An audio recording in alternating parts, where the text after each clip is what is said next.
back. If you're new here, I welcome you. My name is Lauren with Lauren Lisbeth Animal Art. I create pet and wildlife originals and commissions. I also help creatives master acrylic painting technique and unlock their style in animal art. So this is a very special video because it's been ages since I posted a full real-time step-by-step tutorial, and this one will be learning how to paint a kitten.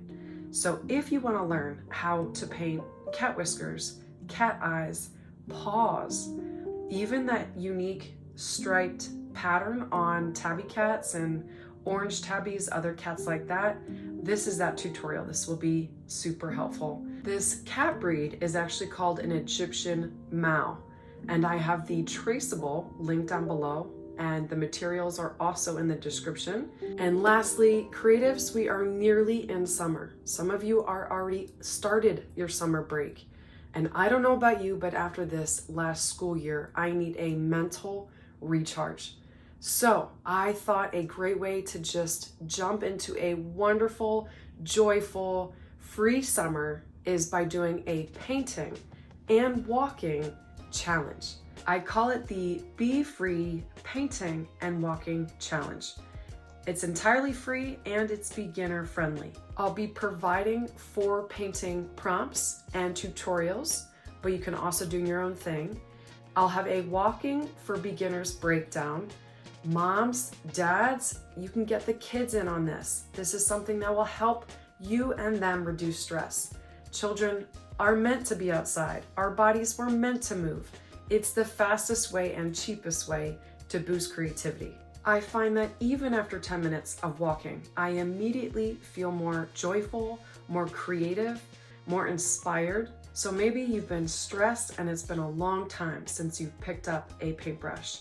Or maybe you're a mama and you want to get the summer off to a good start. I encourage you to register in the link down below. You'll get the links to the tutorials, you'll get the walking breakdown, you'll get a chance to win special prizes. I'll choose a winner at random, but you want to make sure you register down below before June 1st when we start the challenge. All right, creatives, let's get painting this Egyptian Mau.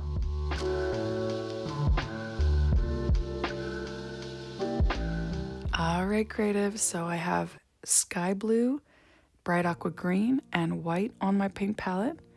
And let's get started painting that background. I'm gonna mix up sky blue and bright aqua green with some white, just one solid color, a beautiful turquoise for our background above the blanket. Now I just wanna let you know I am working on a canvas panel. If you wanna work on mixed media paper or a sided canvas, that will work just fine. And if you're wondering, the kind of paint I'm using right now is by Master's Touch, except the white. That's by Golden Brand. It's the fluid titanium white. I'm gonna paint this background with my size 10 Arteza ankle brush. Now the exact brush sizes and type are down below. They're by Arteza. Very affordable, very durable. I've been using them since 2021, believe it or not. It's why I use these brushes for all my pet portrait commissions, all my originals, and all my tutorials. They're that amazing.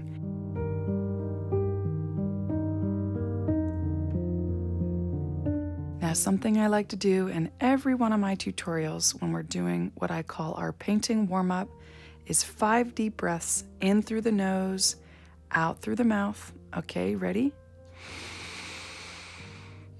And out through the mouth.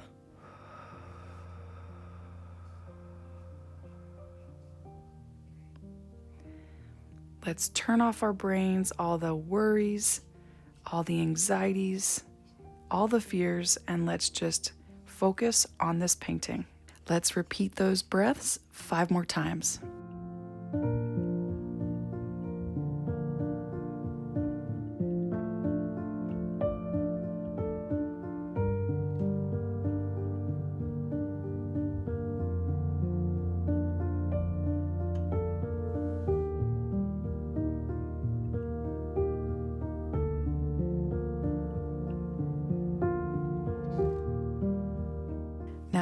Also, within my tutorials, I like to give some hope and some encouragement. Don't we all need copious amounts of that right now? This verse, it comes from 1 Thessalonians 5:11. Encourage each other and build each other up. So I'm a big believer that if a compliment or something good pops into your mind, it needs to pop right out of your mouth. Letting somebody know that they did a great job, letting somebody know that you appreciate how patient and kind they were, letting somebody know that they have a beautiful smile. Like, never ever withhold good. And maybe there's no words involved and it's just a simple silent hug, like a really good, strong, warm, but silent hug. That can work wonders.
Next, I'm going to add to my paint palette orange and a very intense pink, and that's fluorescent pink by Liquid-X. We're going to mix up a very intense vermilion color to complement the sky blues in that turquoise background. And that's going to be lots of orange with a little bit of fluorescent pink.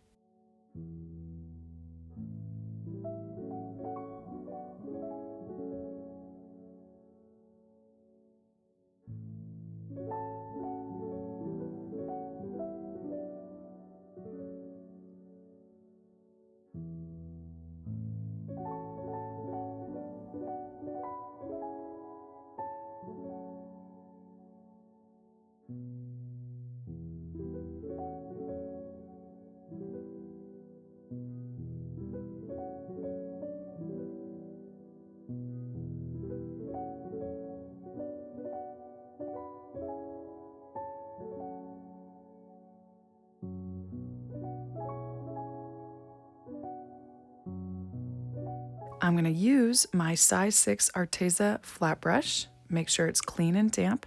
That's important throughout this process. I make sure my brushes are always clean and damp.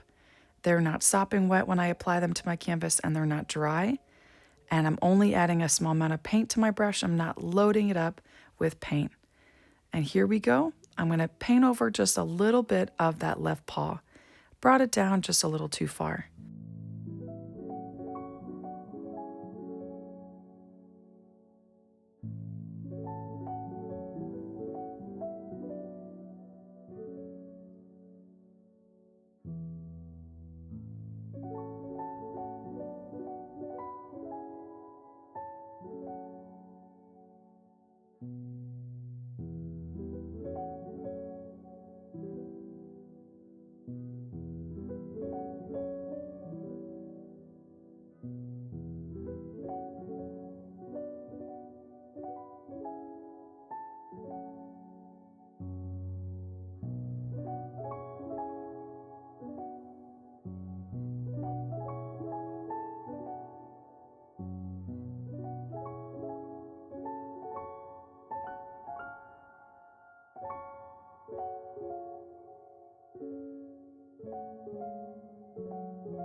Now, if you're working with a sided canvas, don't forget to paint those sides.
Now for our next step, I will be working on those eyes. It's up to you whether you want to let this background dry for 5-10 minutes, or you can just be very careful and go straight into the next step. But when you're ready, we're going to add the colors black, violet, yellow ochre, and raw sienna to our paint palette to work on those eyes. Again, that's black, violet, raw sienna, and yellow ochre.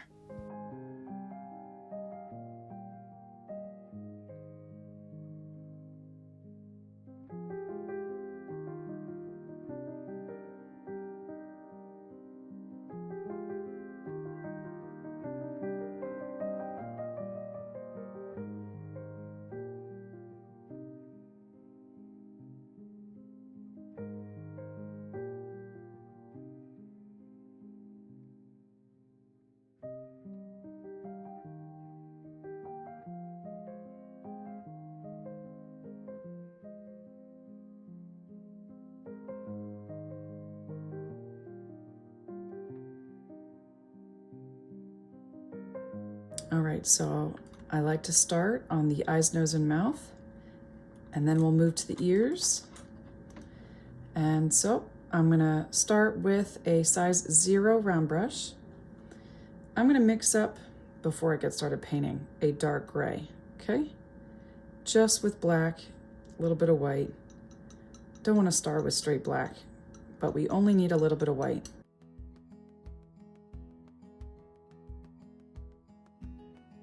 And what we're gonna do is all the black, all the shaded area you see around the eyes, with my size 0 round brush, I'm gonna outline it and fill in that dark shaded area.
All right, so our next step is actually, we're going to continue on with this dark gray to create the pupils. And so we're going to, my suggestion, this is what I do when I am just trying to place and shape those pupils, is first I'll create a line. But do you notice that the pupils are touching the top dark area of the eye?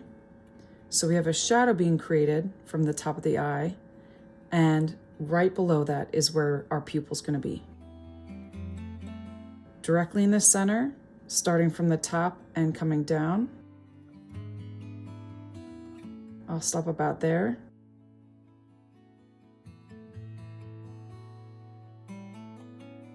I'm going to do the same thing, create a line from the top and stop about there.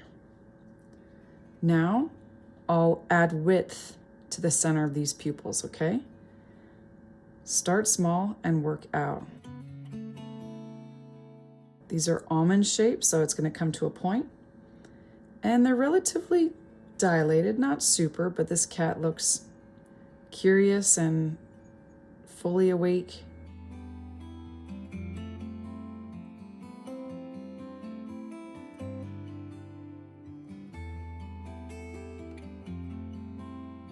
I'm going to make it a little bit bigger until I get it just right and symmetrical.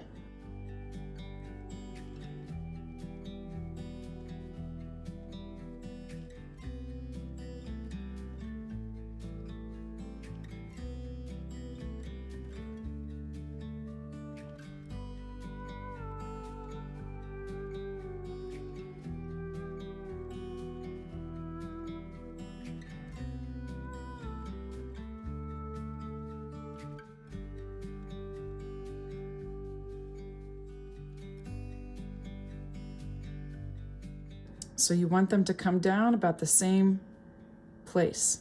So I'm going to add a little bit more of a point on this one.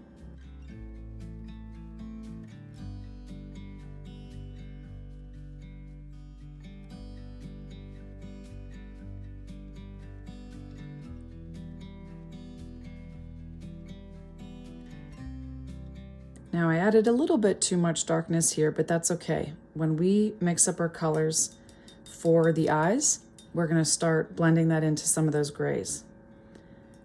Okay, so what I like to do for the iris, the colored part of the eye, it's very dark in this case because the light source is coming from behind the cat and above. So that's why this face, and especially these eyes, are very dark, very dark. So what I'm going to do is I'm going to mix up a dark to medium value, and we'll fill in the entire iris with that color, then adjust the lights and the darks, okay? So let's start with yellow ochre and raw sienna with a bit of violet. Is that violet? Violet, yes.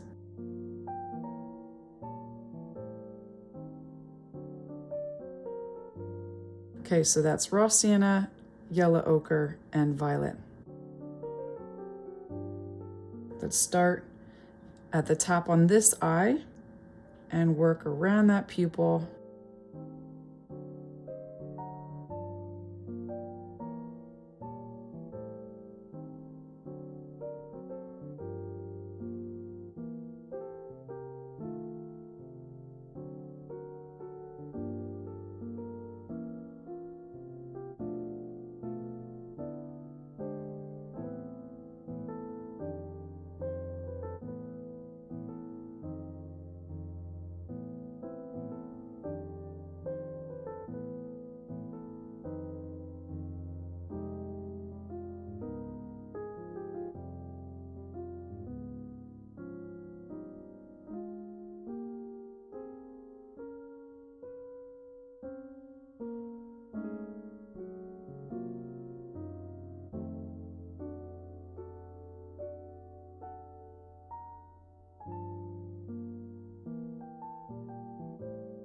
Now, do you notice I left a sliver on the right side of this right eye?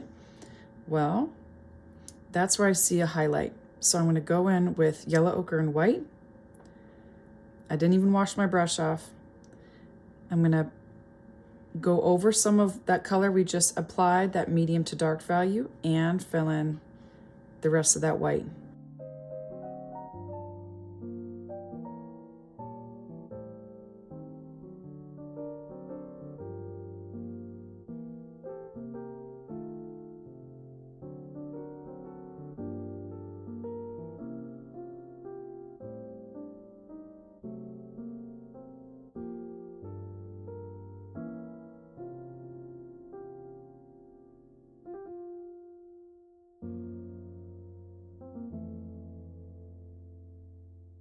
All right, so now that we have this wet paint, okay, now we're gonna add those shadows above the eye. So it nicely blends to the darkness. That's where we have it attached to the top of the eye.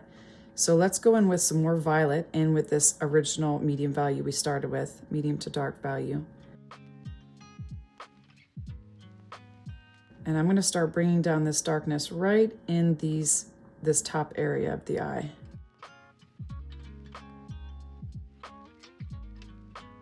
I even have a bit of darkness. It gets darker inside here.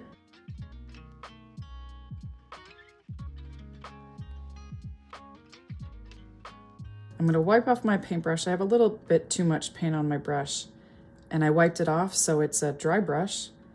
And now I'm gonna blend that with that dry brush.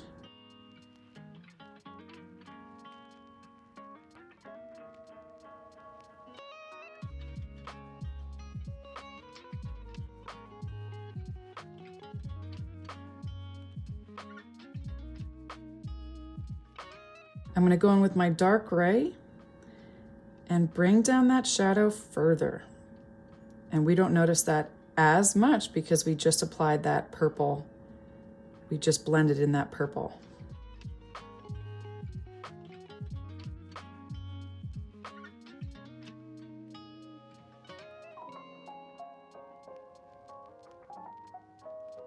I'll add a little bit more violet once more.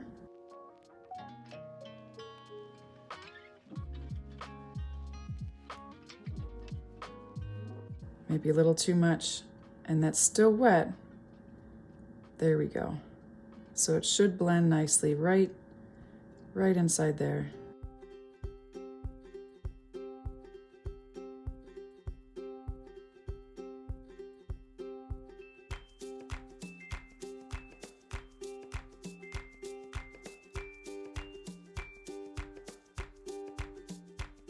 Now, while I'm on this eye, I want to add some white to my dark gray.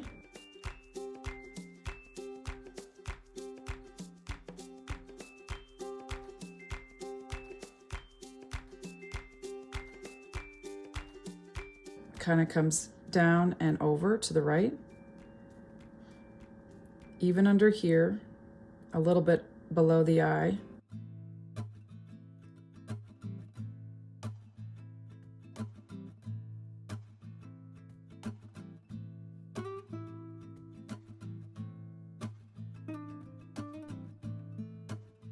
I'm going to mix in a little bit more white than I did because this is getting a little bit more light, and add a little bit of this darkness right here.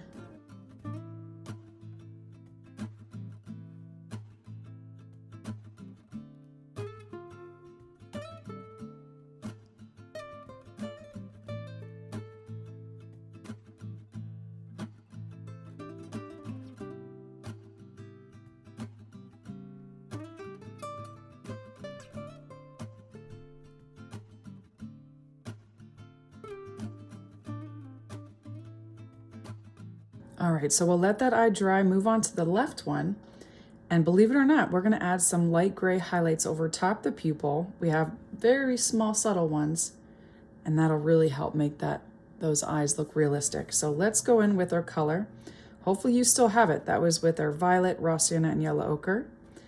Let's do the exact same thing to the left eye that we did to the right.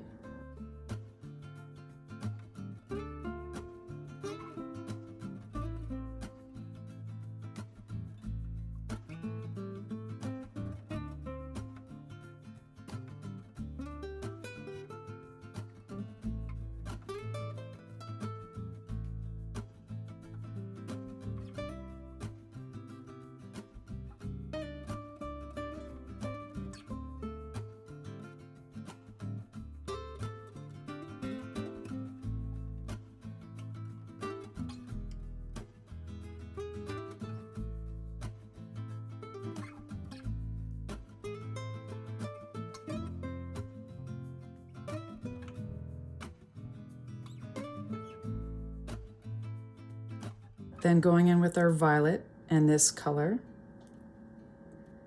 at the top of the eye. Now, if you notice on this left eye, We definitely have a significant shadow to the left of that pupil, so I'm going to bring that down a bit more.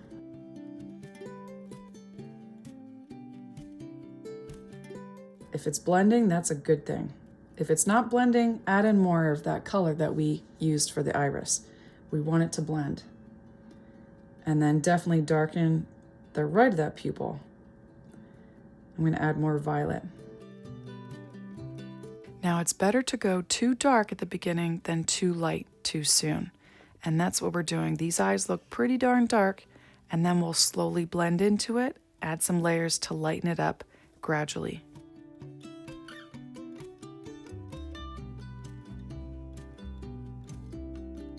I have a dry brush now. I just wiped it off on my paper towel. I'm going to blend that so it fades into that yellow-brown. Just little circular motions.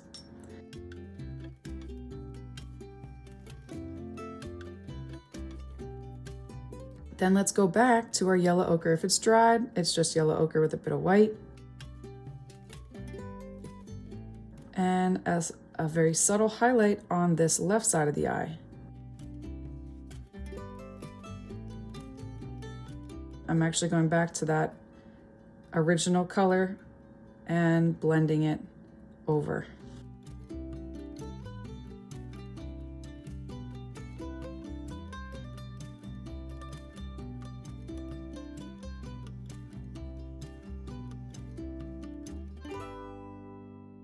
Maybe a little bit more, just a little bit more of that yellow.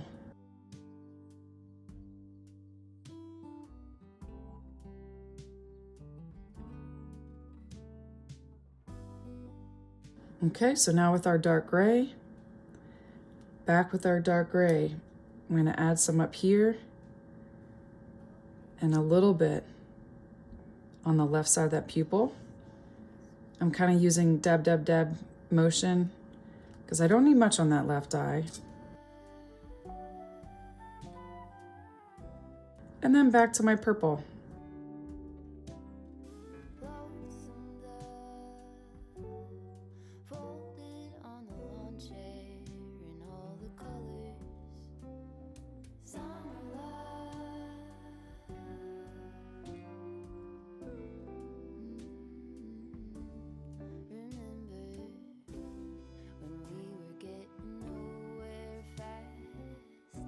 Now, if you lost any of your dark gray outline or the pupil, I'm going back to it right now and we can reshape it.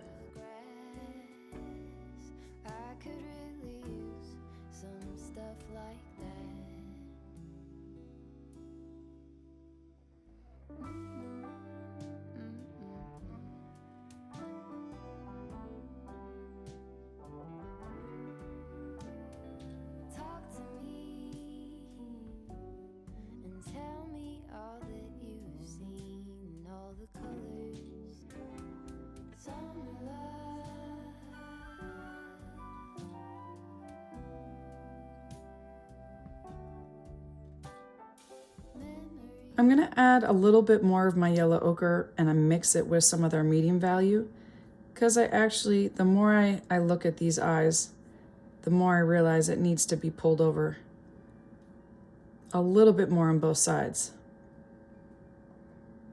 And that was a mixture of yellow ochre and some of our medium to dark value that we began painting the eyes with.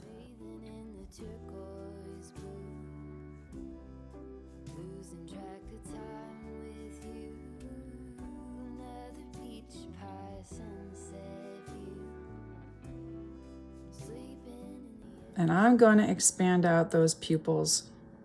So I'm going to make them a bit larger.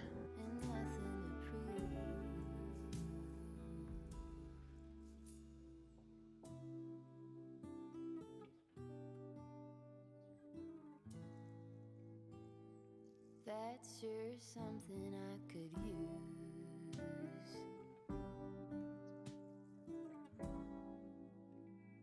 A cure for the air conditioned blues.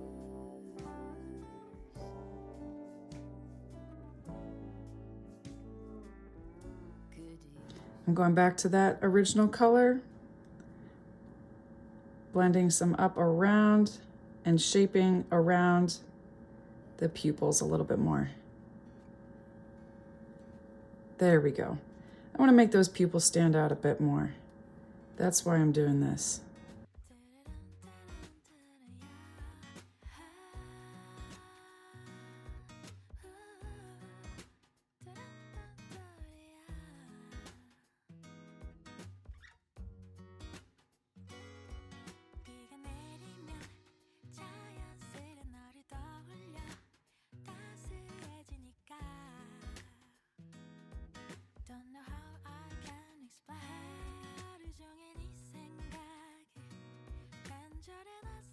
And while we're here with that light gray, oh, I pulled some orange in there.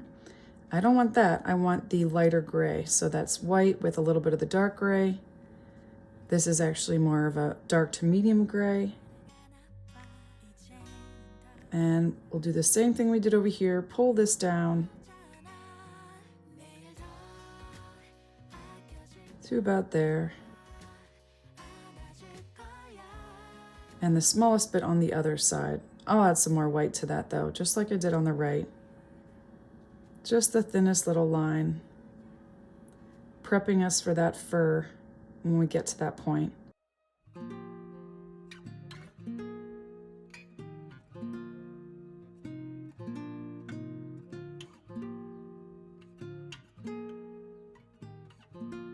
Hi creatives, sorry to interrupt, but real quick, are you struggling a bit in your mental health right now?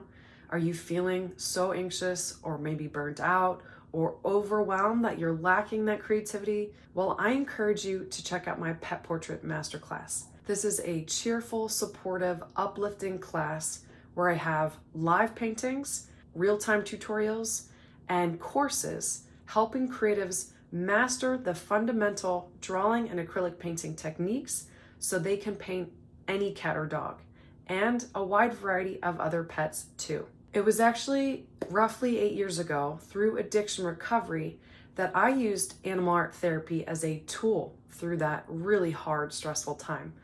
But here I am, a much healthier version of myself, mama, wife, full-time artist, and I'm sharing all the skills that I've built, my techniques, and my colorful style with creatives like you. So if this would bless you or a friend, I invite you to check out the link down below to my Pet Portrait Masterclass. All right, guys, let's get back to this painting.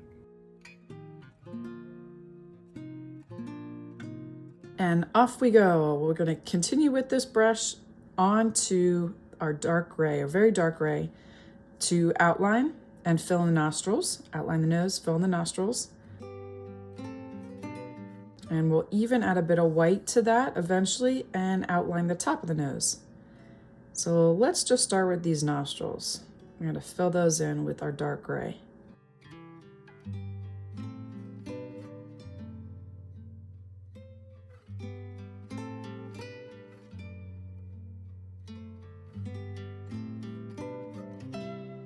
And there's quite a lot of that dark gray underneath the eye and down. See how I'm pulling it down along that line? And while we're here, let's just use this dark gray to fill in the mouth as well.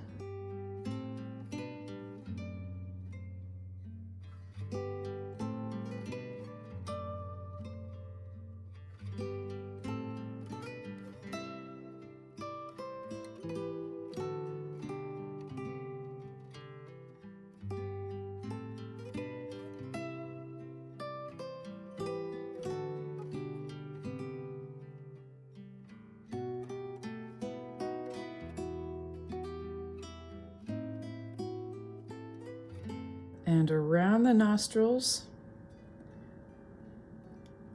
just like this, along the side.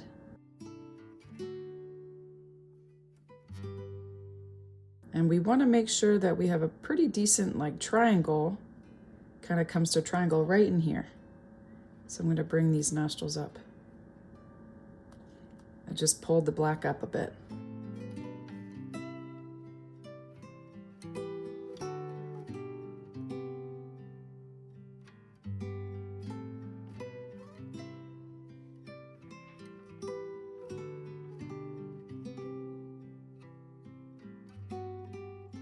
So let's add some white, just a smidge, just a little bit of white to our dark gray. And let's add our line right above the nose now. Oh dear, that wasn't a very good line.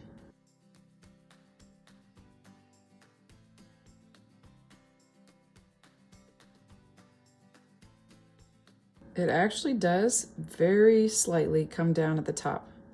Right above this line, kind of scoops down.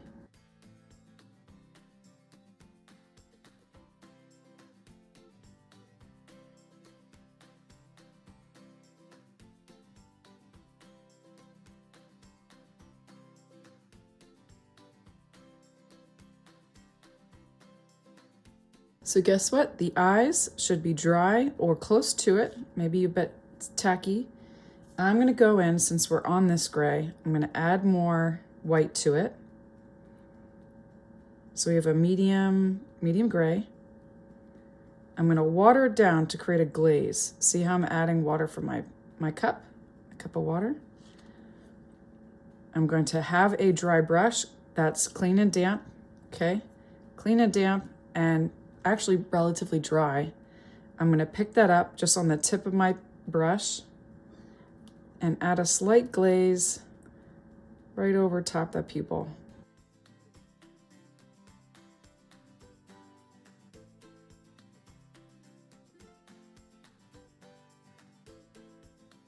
I'll do that on both eyes.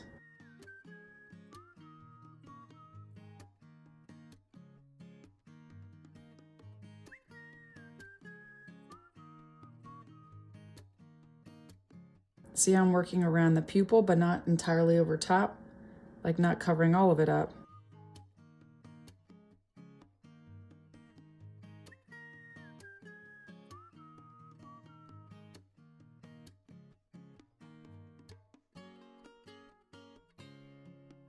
Then I'm going to add more white in a separate pile. So in a separate pile, I'm going to add more white so it's a little bit lighter gray and definitely not the added water. So it's a thicker bit of paint that we're adding. Needs more white. And I'm going to add 2 little dots on the left eye, a dot on the right. I can actually add 2, I think, as well on the right. I see one up here, and I also see one up here on the left eye, and even one right here.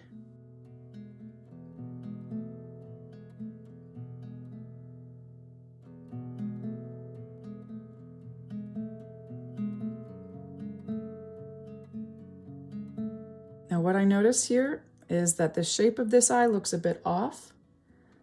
These eyes, actually, see how I'm pulling down my black to make that point come to here as opposed to up here? I brought it down by just pulling black over top that side. And I'll do the same thing on this side. So the point is here as opposed to all the way up here, making it the eye a bit more almond shape.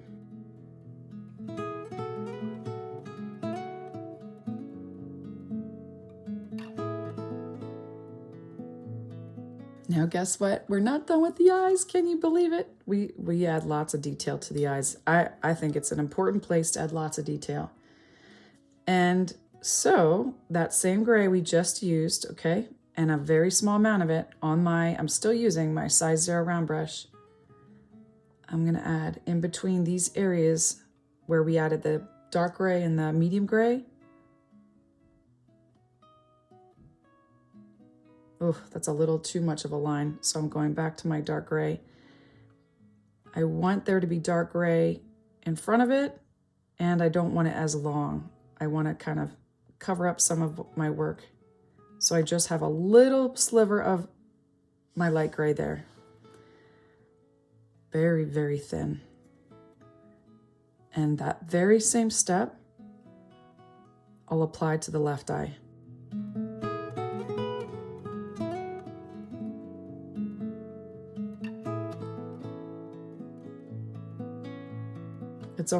it's very difficult to not have to touch it up and rework it with the dark gray. So if you have to, don't feel bad, because it's so thin that you almost have to just thin it out, making sure that on the right side of this line, there's that dark gray. And even on the left.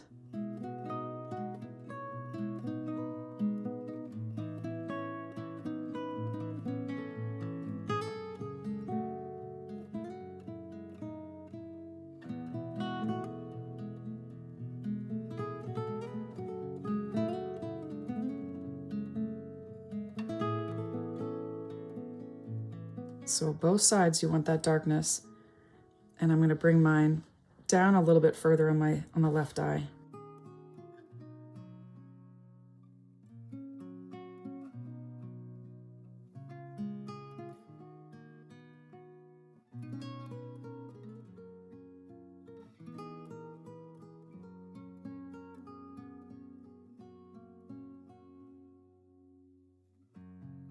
And be careful you don't bring it up too high either.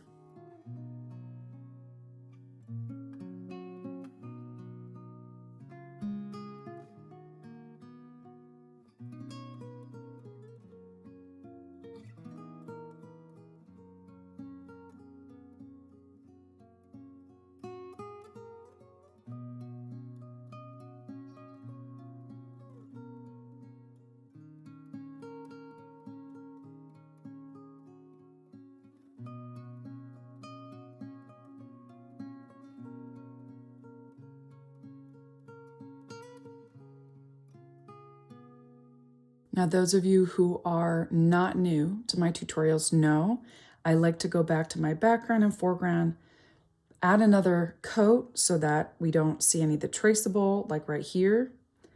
Before this color dries, I'm going to go over that. And it just makes any thin areas look much more vibrant and bright. And that's what we're going to do before our colors dry. The turquoise and the vibrant, vivid vermilion.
So now I'm adding permanent red. This is permanent red that I'm adding to my paint palette. And I'll be using my fluorescent pink. So we're going to work on the inside of that nose, which is also very dark, just like the eyes.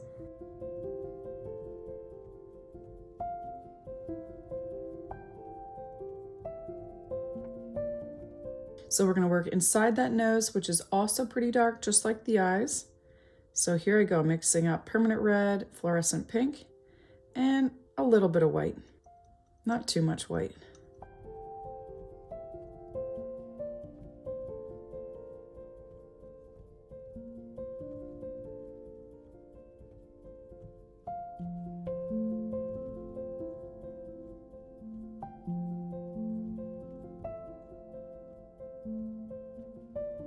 I'll go back to my size 0 round brush again. That should be just fine. It's clean and damp, and I'll just fill in the inside of the nose. Test it out. You don't want it too light. You also don't want it too dark where you can't see the nostrils and the outline. Should be a medium value right there in between, but a little bit more on the dark side.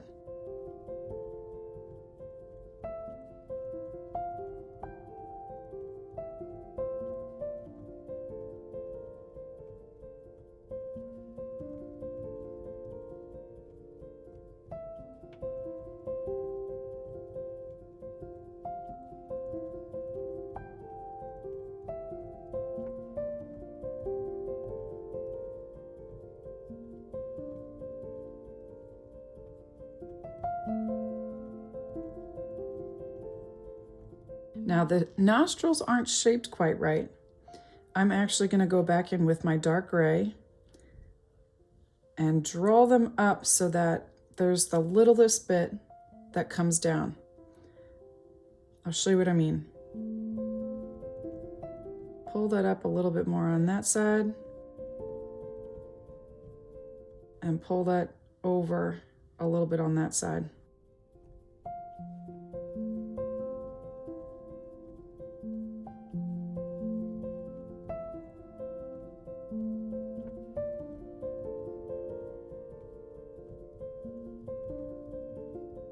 So before I move on to adding lighter values to that nose, because I do a similar thing where I like to blend in the lights and darks, I'm gonna jump to a bit of gray again, okay? Adding a bit of gray to this color we just applied.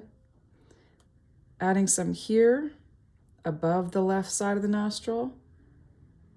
Adding some above the right nostril, blending that. And blending this area. Black up against red, it goes black, then a reddish gray, and then our pink, pinkish red.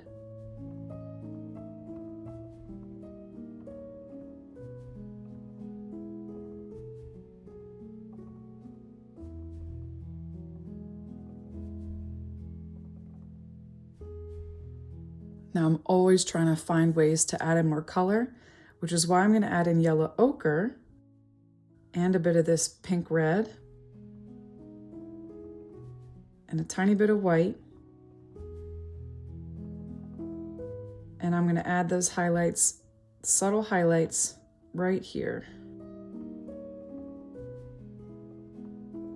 I'll add the smallest bit more white, smallest bit more yellow ochre.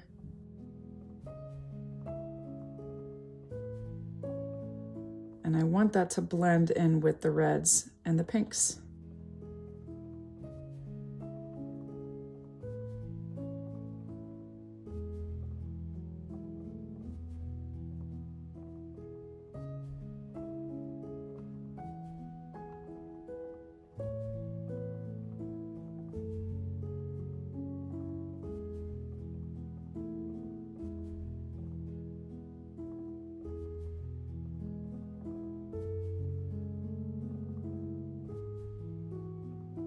I'm also going to go in with a bit more dark gray and slightly widen out this area.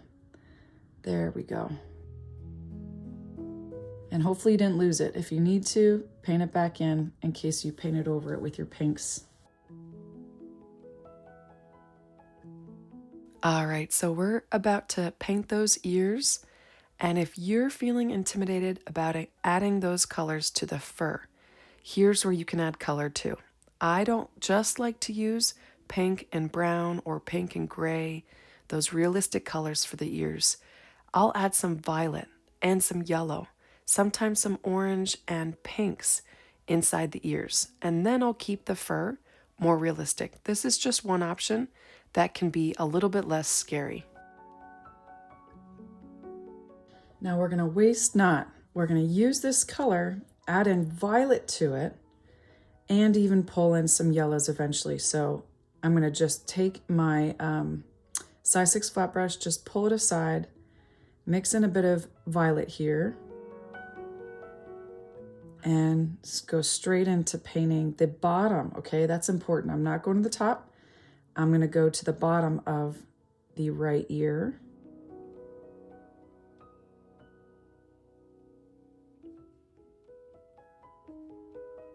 I'm gonna paint pretty wide, and then the areas around the ear and the fur will paint over top this. But here's what's important. I'm gonna add a bit more violet just because right here is the darkest point of the ear. So I wanna make sure I isolate a lot of that violet right there. All right, so what we're gonna be doing, I'm gonna wipe my brush off, going back to this original color we used for the nose, start blending up.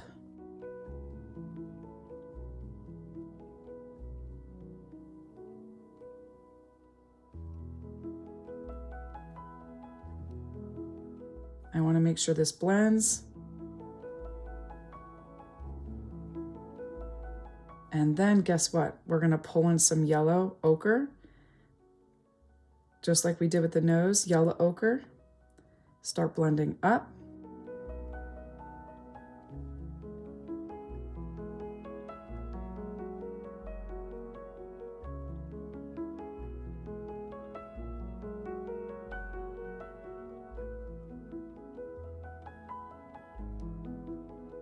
I'm gonna dip the point into some white, and directly on my canvas, just blend that.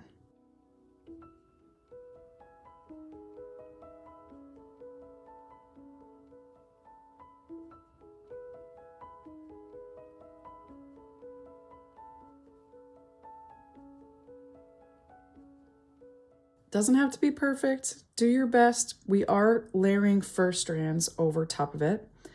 I have washed off my brush so it's clean and damp. So if you need a helper blender, this is a great technique for that. And you really want to have it purple, a little bit more pink, and then almost an orange here. I'm actually going to go in with more just yellow ochre and white and bring out the yellows. I wanted more yellow than orange up here.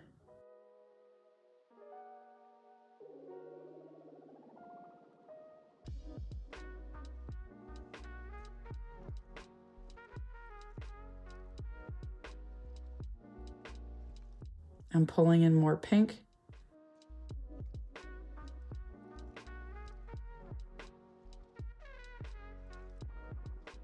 And again with my yellow.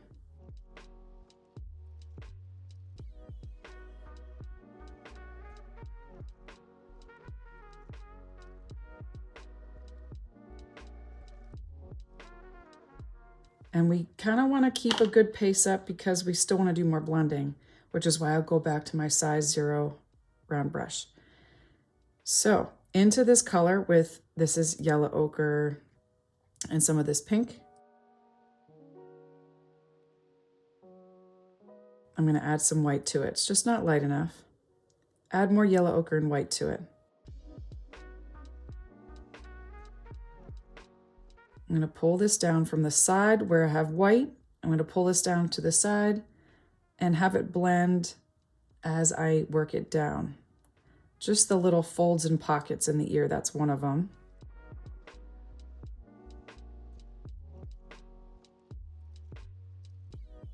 We have another one right here, guys, another pocket. It's a bit thicker.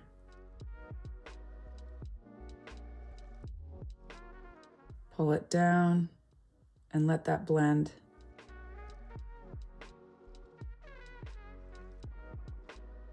And then I'll use that color just to fill in the white.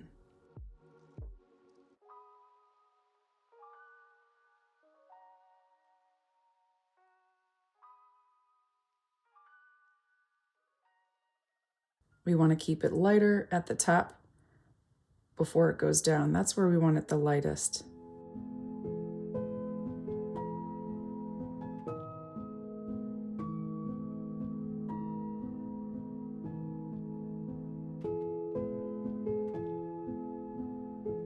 Now on the other side, we want to do something a little different. We want to go a bit darker. So I'm going to go in with some more purple, and that's the color we mixed up for actually the bottom. But I'll mix up a bit more of the pink into it so it's not as dark as this, kind of around here, around that value. And I'll add that, not over all the white, but some of it. And I'm going to draw it up.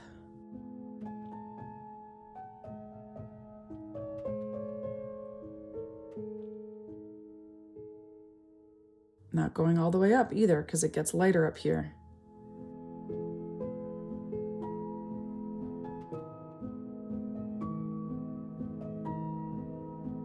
But I will go back to my pink with some of the yellow ochre and pull this up more than I have it. I have too much white left over. I still want some white left, but not that much.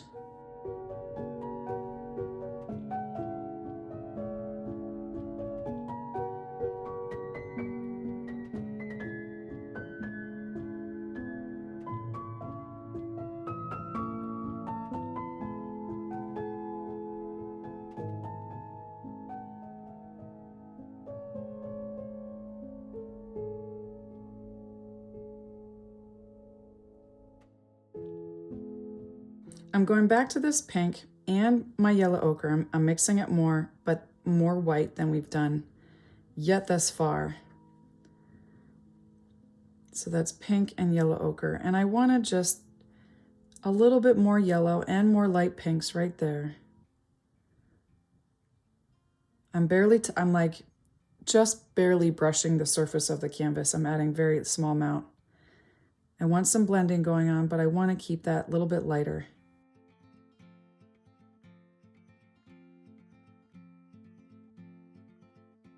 I'm even pulling it over to the side here.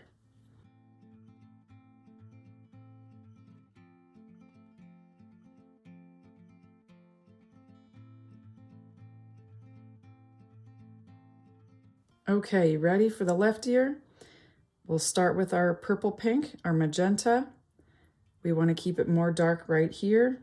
Definitely add purple to that. Start there and work up.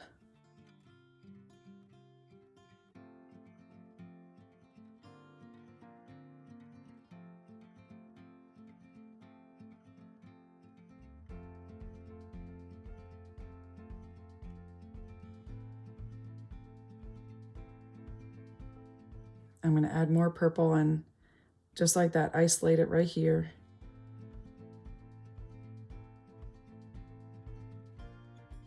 And now I'm going to dive into that pink and blend up.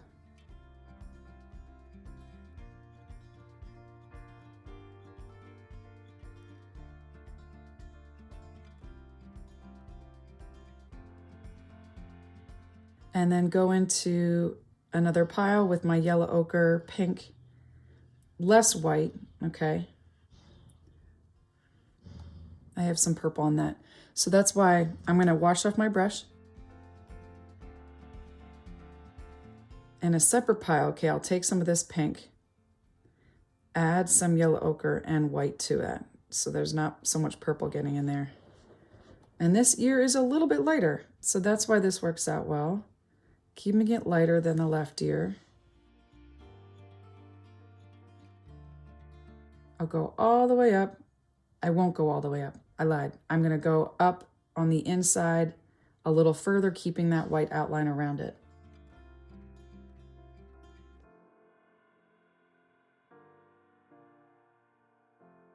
And let's add some more of our colors back in case you lost some of your pink or purple.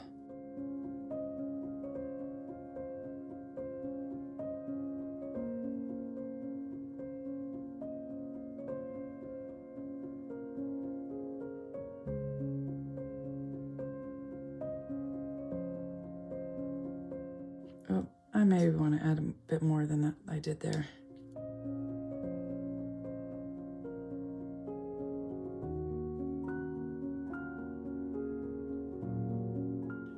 That color is just our pink with our yellow ochre. We can use this one.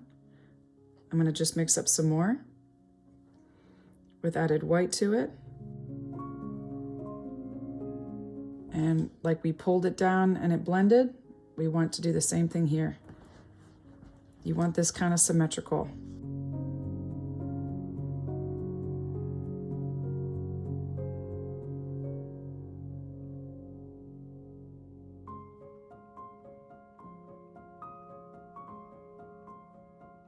And then another one that's a bit bigger is right there.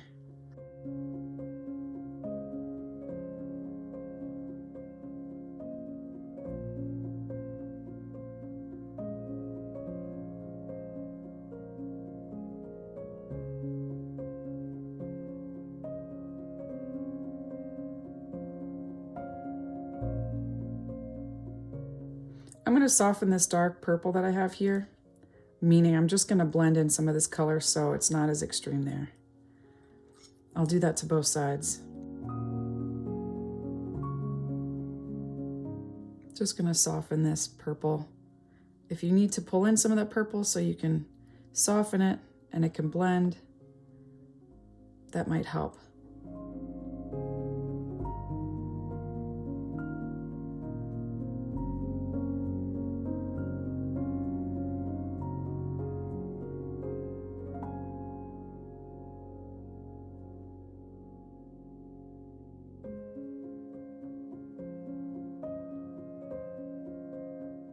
Now with our purple, before it dries,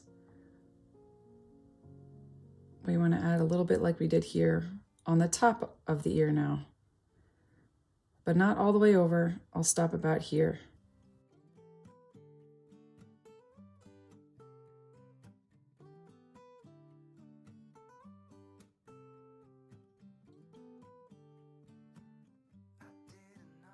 I'm just not very happy with the color here. I want that to not be so orange. So let's try a different color. And I'll use my cat's tongue brush actually. I'm gonna try a different color with fluorescent pink and some white and a little bit of this pink, okay?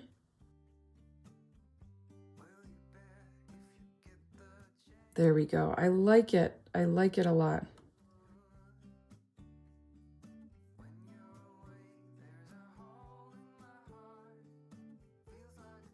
I'm using very little paint. I'm barely touching the surface once again, adding a little bit amount of paint and then kind of blending it with what's on there.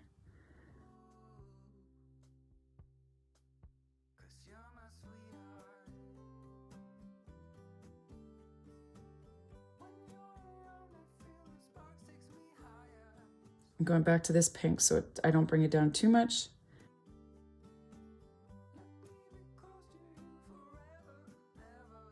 What if I had a little bit more white?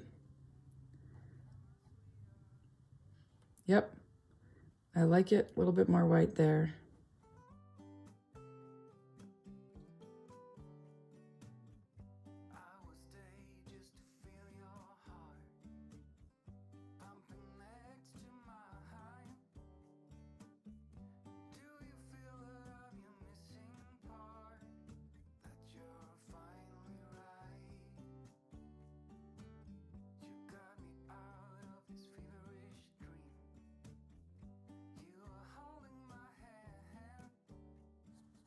So I actually have a little bit of pink left on my brush and water, so it's like a glaze.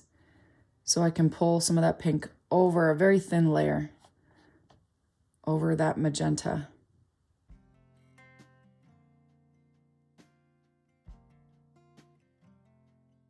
Those pinks help to really complement the turquoise background.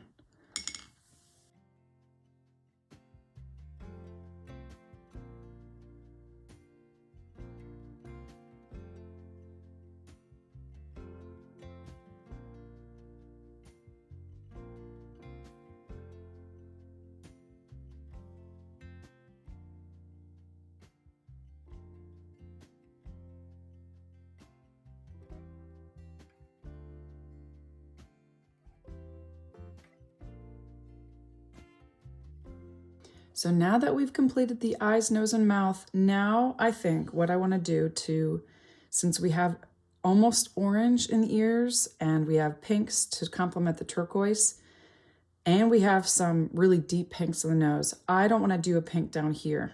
I don't want to do a purple because it'll clash with the orange. I want to do a blue. This beautiful sky blue and my size 0 round brush again, I'm going to mix up light blue and a light blue so it contrasts with the deep vermilion.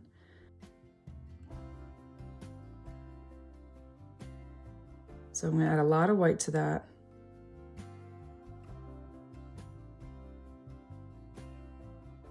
And here I go adding blue polka dots.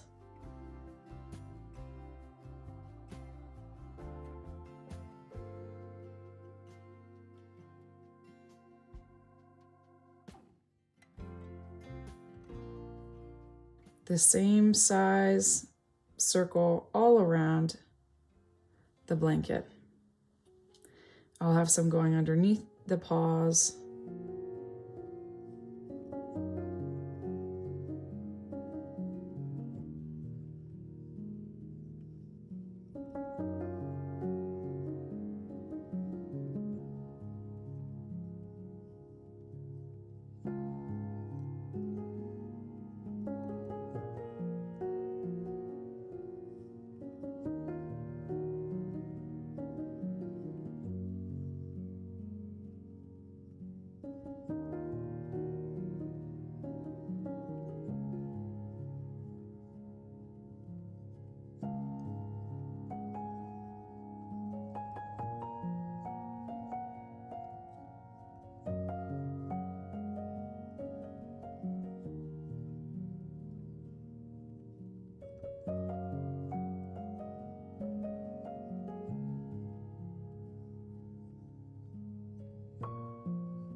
I'm going to go back in with my vermilion because I just ever so carefully want to separate that dot from the background. And once again, I don't like that line there. I'm trying to get rid of it with layer after layer of this vermilion.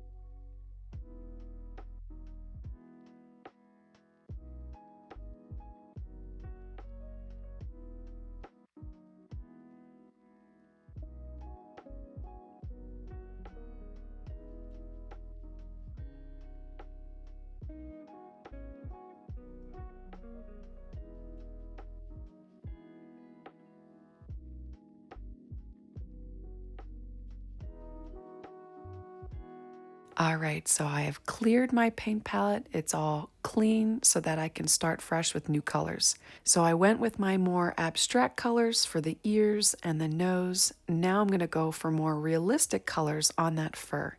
This is great practice too on color value, working with this gray scale. So if you're finished with your polka dots, let's get started mixing our colors, our dark, medium, and lights for that fur.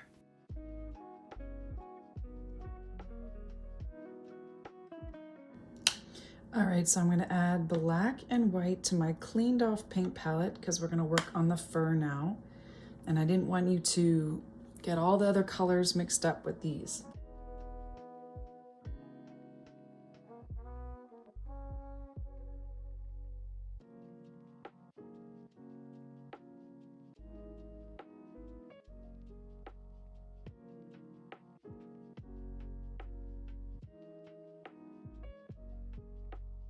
All right, so I'm going to mix up a dark, a medium, and a light gray. I'm going to start with my dark gray. So that's a little bit of white and lots of black for our dark gray. Now we need these colors for a very long time. So I want to say mix up a lot of these colors, this dark, medium, and light. The other reason too is we pull and mix other colors from these core colors. So that's also why you want to keep them damp, or just cover them up with aluminum foil or saran wrap.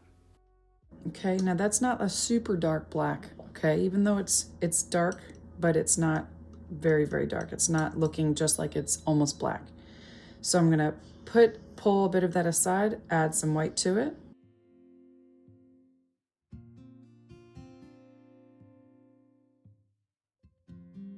I'm gonna add a bit more black to it.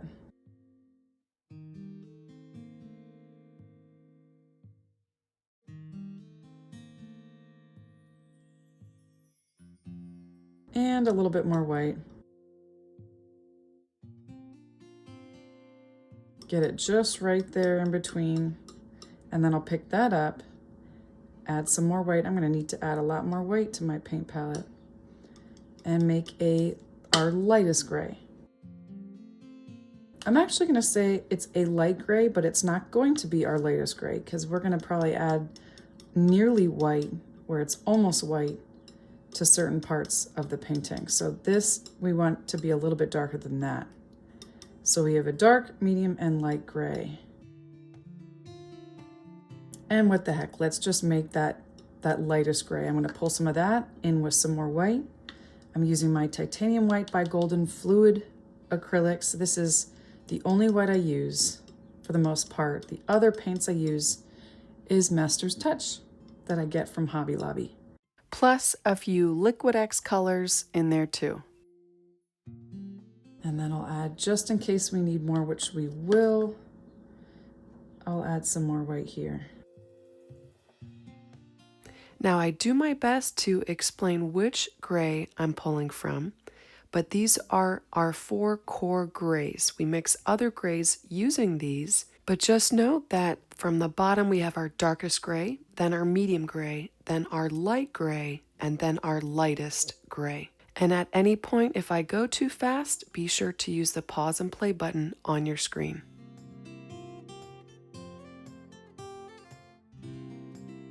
All right, so the brush I'll start with, I'm gonna start with my size 1 round brush.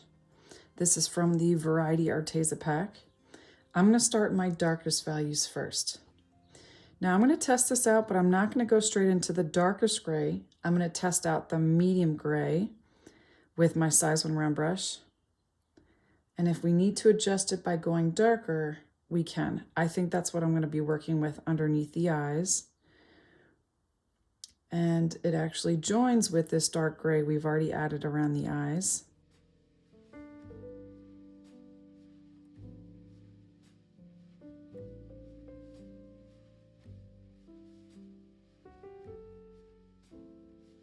Now I'm going to start really applying my lines in the correct direction based on where I'm applying it. So the fur is relatively short-haired cat. Well, it's a kitten. It hasn't had much time to grow that hair. And I'm at an angle like this.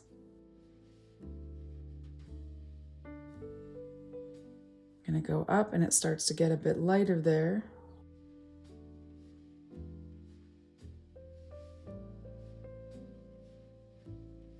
I'll bring this down a little bit more and then go straight into the light value that's just a little bit lighter. Yep, that looks about right. And using these lines, I'll start working beneath that. There's going to be some blending involved, and I'll use it to cover up the white.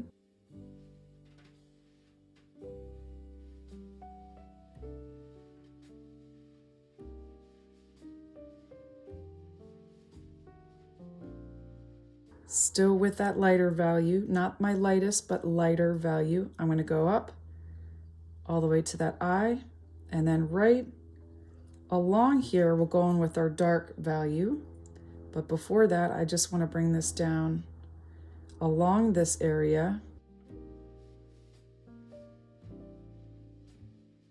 I like to work in one spot at a time,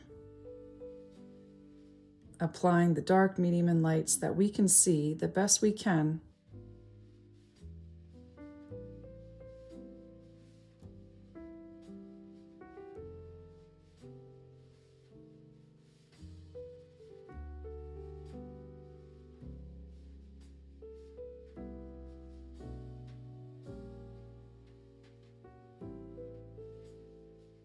Now I'm actually going to switch brushes because I'm wanting a brush that has a bit longer bristles so we can start pulling some of that fur over top our background. So I'll set this aside, pull my size 1 liner brush. That's the one. Okay, a bit longer bristles, same color. And I'm going to pull some of these grays out. Now guess what? It's the hardest to see those bristles because of the value being almost identical. So let's go back to the darker, slightly darker gray and carefully add that on the outside. These strands kind of point more up over top here and then kind of come down slightly right around there. Now this brush isn't quite damp enough, so I'm going to make sure it's clean and damp.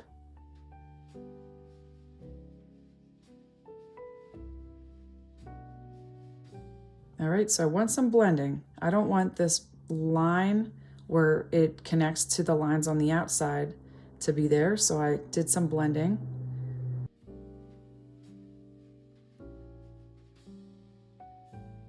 I'll pull more out down here.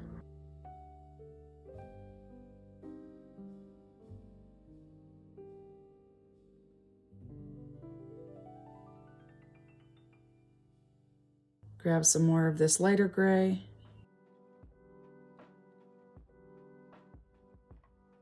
And then I'll go in. I'm going to actually do a mix between our darkest gray and the slightly lighter one. And here's where I'll add that stripe coming out, curving out and down. And I'm using short, very short lines for that. That doesn't go all the way to the bottom. Kind of fades to about there. I'll go to this medium gray.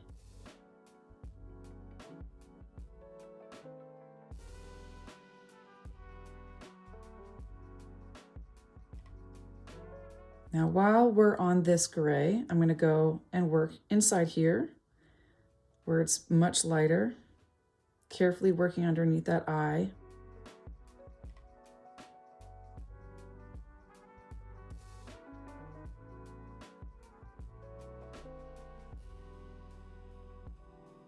Always best to start a little darker and then get lighter, because this area is very light, but we want to have a darker base.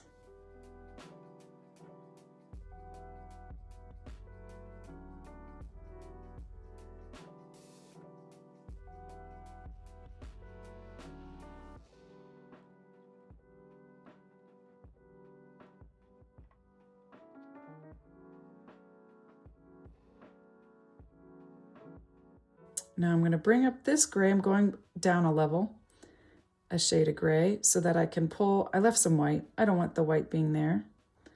And I'm kind of cutting up into it. with some of those grays into this light gray, lighter gray.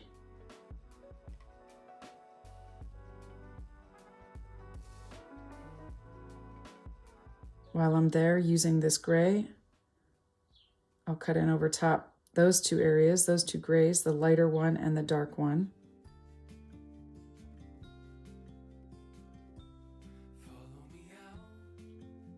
Go back to this lighter gray and fill in the rest of the white here.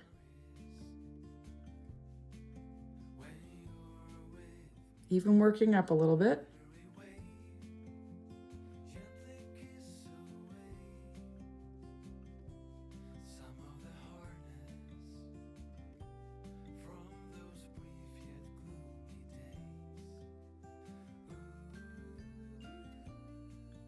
All right, then I'll work down. Okay, I'll stop about there. Starts to get a bit lighter around here. And the other reason why I'm stopping here is because I want to use a thinner brush to go over top here. Very thin liner brush, probably about this one. So anyway, I'm going to go down to the next level of gray, go up to the next level of gray, working below here. Is that too dark? No, I think that's okay. And as I'm doing this, I'm also going to be working around the muzzle. Using my lines, I'm just adding clusters of lines. Notice I'm not going all the way to here.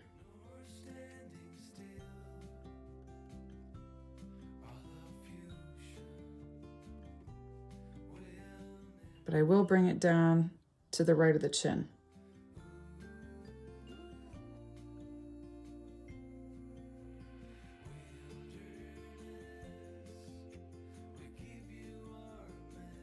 And back up again.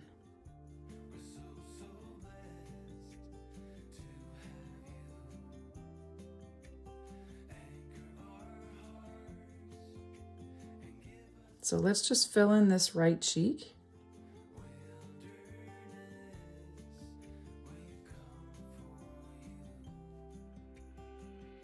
I'll bring it down to about there and then switch to that brush I was talking to you about. The thinner one, so we can pull those lines out. I'll just leave this aside because I'll go back to it. This is my size 0 liner brush now, going with the same color. Actually, I don't think it'll go in the same color because remember how it just blends into the background? I'm going to add a mix of these two grays over top the rest of the white and over top our turquoise background.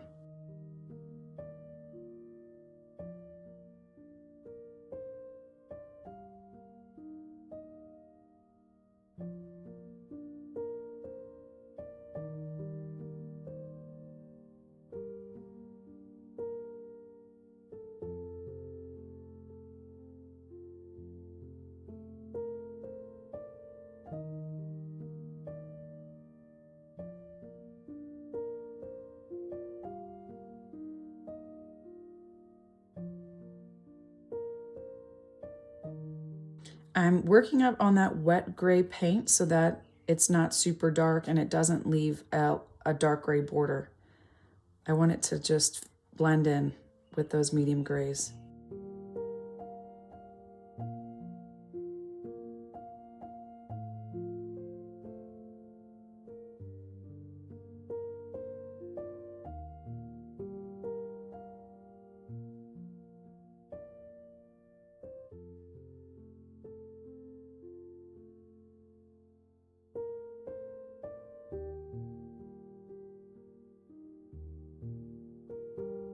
So let's go to our lighter gray now with our liner brush. And I'm going to add in our light grays.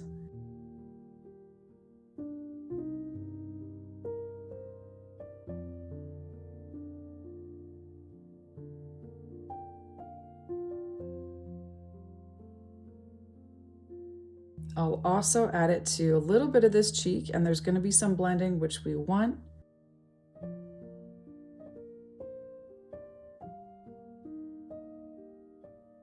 This is just the part of the cheekbone that's lifted up. And I'll just curve my brush strokes in towards the snout.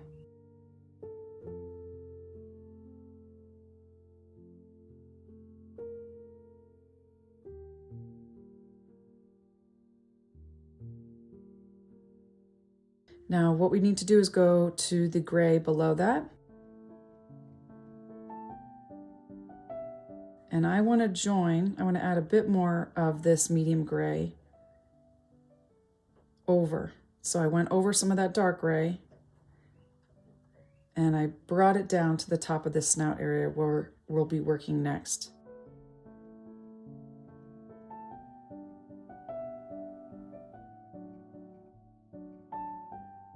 And I'm going to start. This might be too dark, so I'm going to test it out.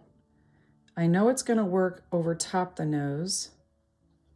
So let's actually go there. Before we move on to here, to help me gauge the darkness there, I'm going to work above the nose with my liner brush. This is my size 0 liner brush. All right, so I'm going to work on both sides of the nostril where I see that gray.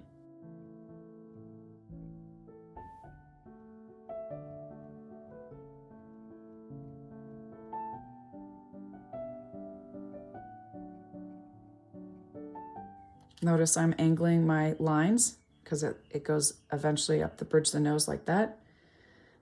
But right on the front, there's just little tiny fur strands, little tiny hairs that are shorter than these ones.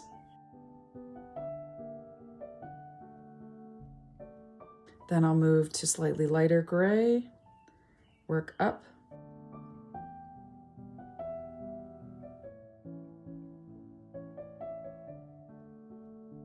And then very quickly it gets light again.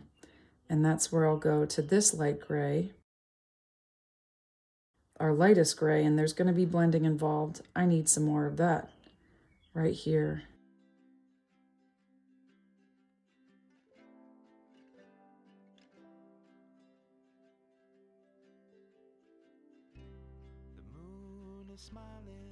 And before I go up that nose, I'm going to go to this, not our lightest gray, but slightly darker, and start taking that value down to the right of the nose and join it where we left off before.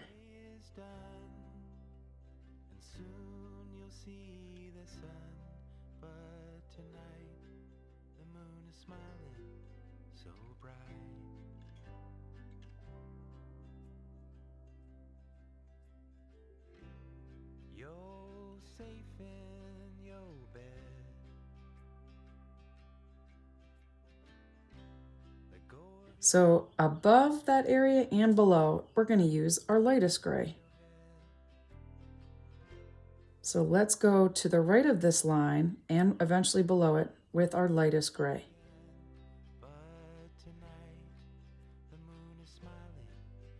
We kind of want to keep a steady pace because of how much blending is involved with all these different value changes. This is going to help us connect them all.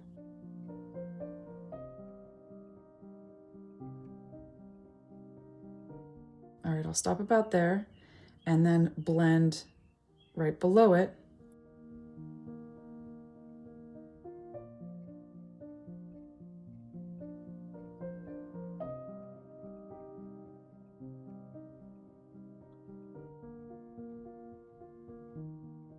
And what we do want a bit of fuzziness over top this gray, but we'll likely have to go back to that those grays again so we can cut into that to refine those lines a bit. But now let's just carry on with this lightest gray a little bit more.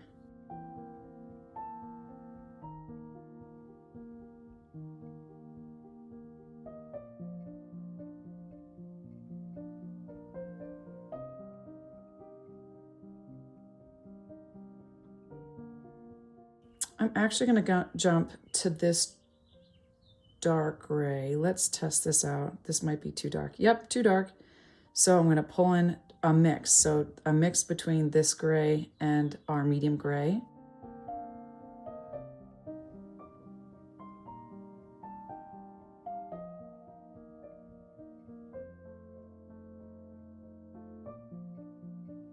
I need it to be dark right underneath that nostril. but then it trails off and gets lighter at the top. So I'll bring it out to about there where the mouth is. I'm pulling in more of the slightly lighter gray so I can lighten it up. It's just a bit too dark. But better to go too dark than too light too soon. I always say that because it really does matter. So we can just lighten it up with our light, this light gray, bringing it down.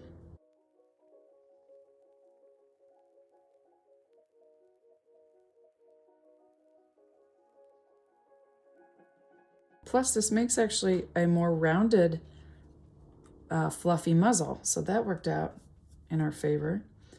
The only thing is we're gonna have to lighten up this part soon because we have a little bit of a smile that we're gonna get on both sides. So let's go to our dark gray.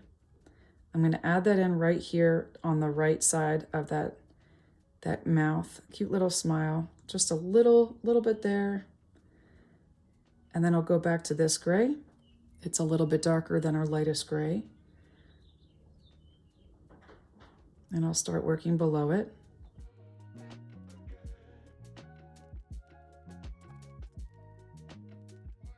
But notice I'm leaving white here. If you watch me, I'm working below and leaving a bit of white because that's where it gets much lighter and I don't want to lose that chin.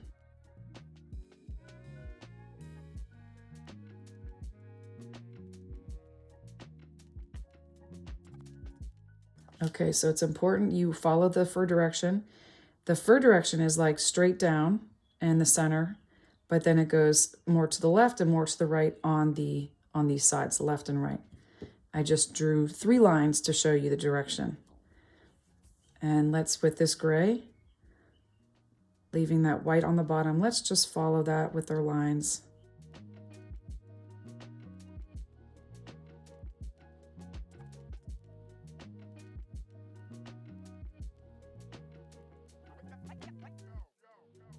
And then jump straight to our dark gray, blending that at the bottom,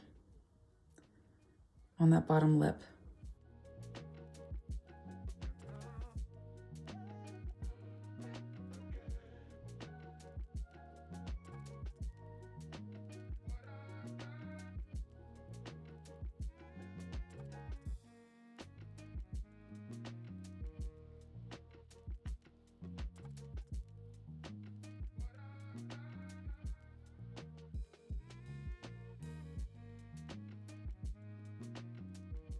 I'm just touching up the work we've already done, just touching it up.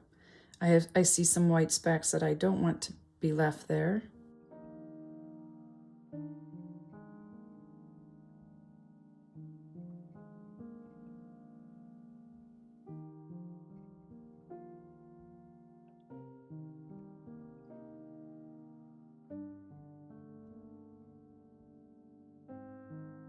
Definitely keep it dark right below that black line we made for the mouth.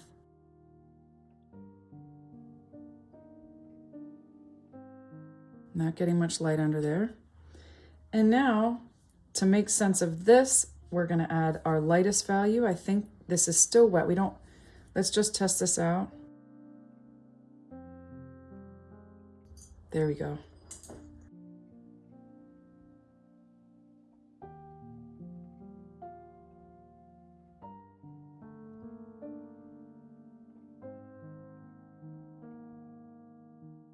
Now with my lightest gray, I hope this isn't too light. I don't think it will be because it dries darker. I'm gonna go down along this area with my lightest gray, cutting over some of this area with my lines and also going over that chin.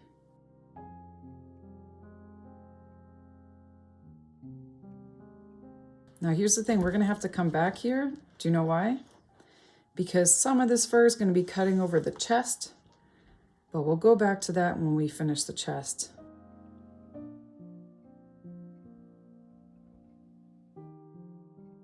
So I'm working with my lightest gray now, making sure that the direction of my brush is right.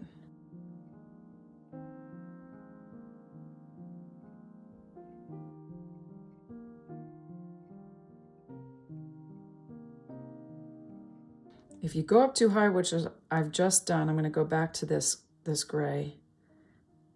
Pull it down a bit more.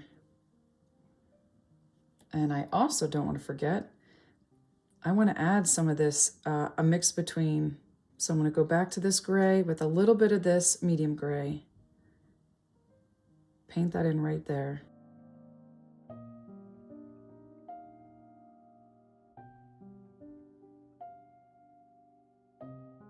Before I work it over with our lightest gray again.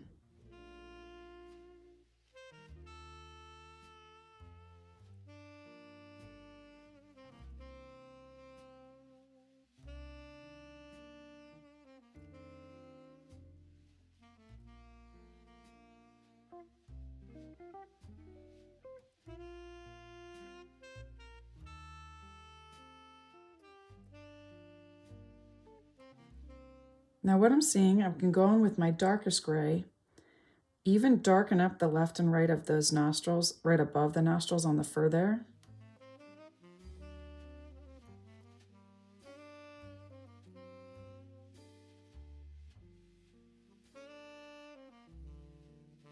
There's just a little bit of a spot right there.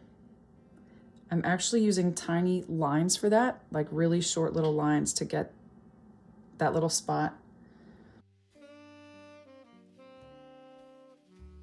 When we add that area, when we paint that in, we'll do the same thing on the other side.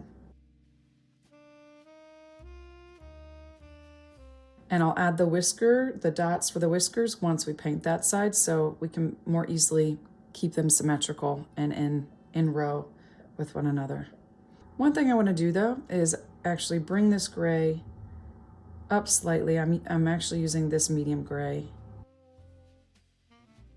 Bring it up to that eye.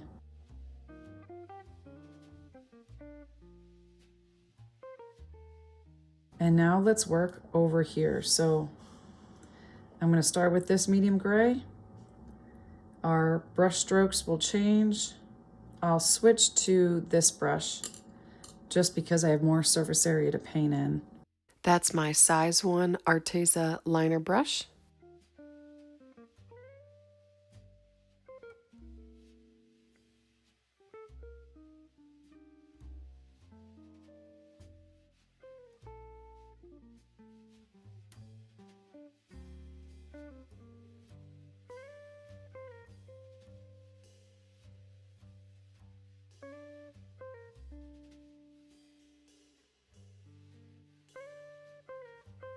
So everything we do on this left side, we want to try and make the opposite, but consistent and symmetrical with the other side.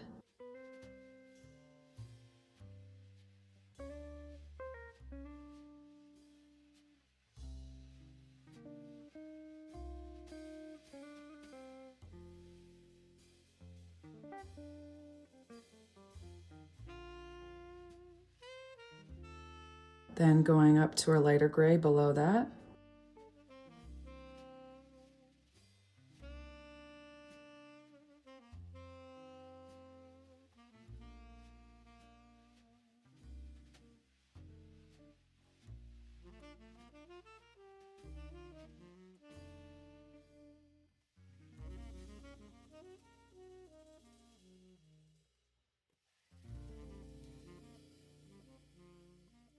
I'm actually going to bring this gray over a bit more in front of that little bit of dark gray.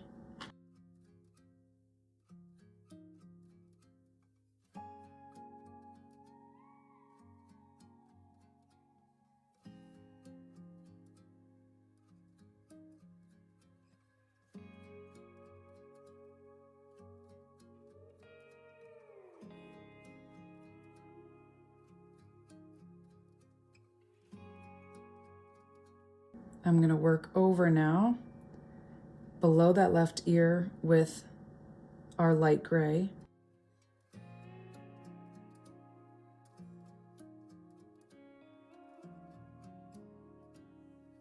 Okay, and this is something that's so fun. I love doing this when there's a highlight behind the cat. We don't see that highlight on this side because the light source is from behind and more to the left, but we do see it on this side where I'm going to leave a bit of white. I will bring it in a little bit just so that there's a little strip of white on that far left side.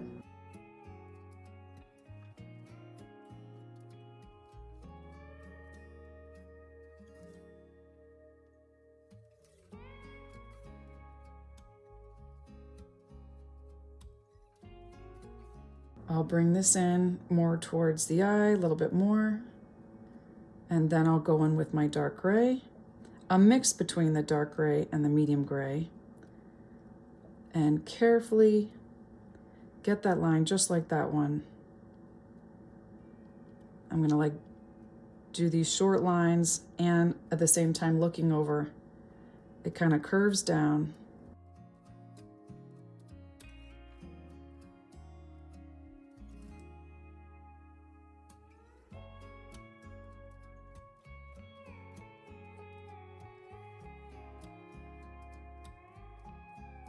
There's more than one stripe. We actually see another one here, subtle.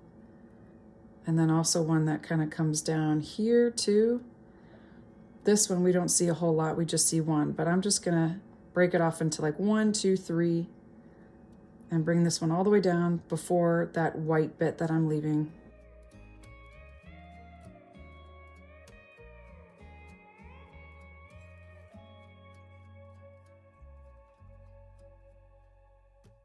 Now I'm not gonna stop there with that mix of the medium gray with the dark gray, because we actually see it start this darkness right underneath the lower left of the ear and even up, okay, up from this line.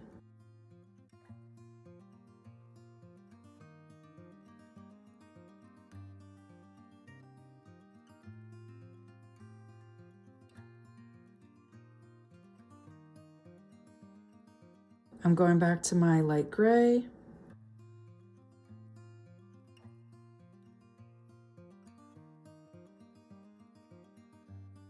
Working down, leaving that white over here, that white bit as I'm working down.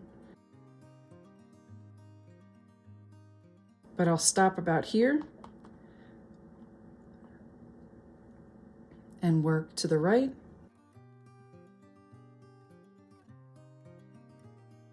I will also work up, right? Like we did here, we filled in this whole area.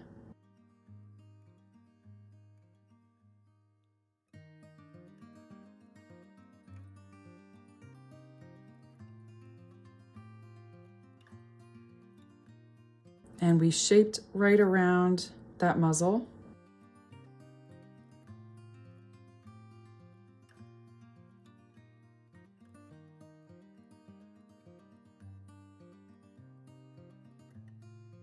And back down to that chin. Okay, so we're coming right back to that muzzle and that chin.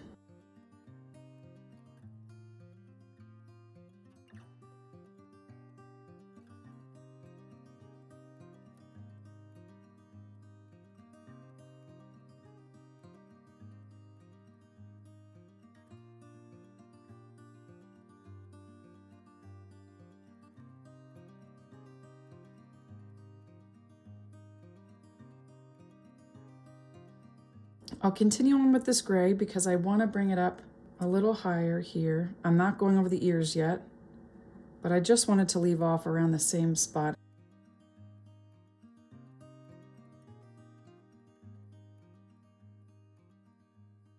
I'll also continue on that gray right here, joining it with that nose.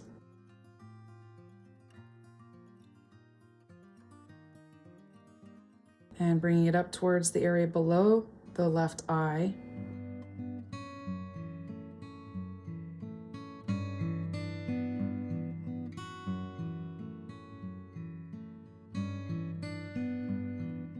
Then go to my light gray, work on the left of that muzzle with my light gray, not very far down will we switch to a darker gray.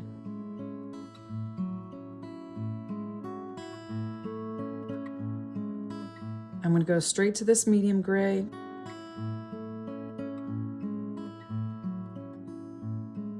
Add it below that left nostril and down along the lips.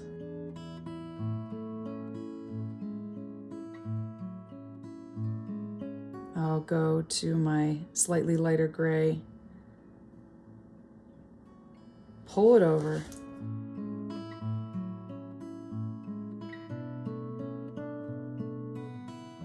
And that's a little too dark, and just like I did before, I lighten it up with our lightest gray.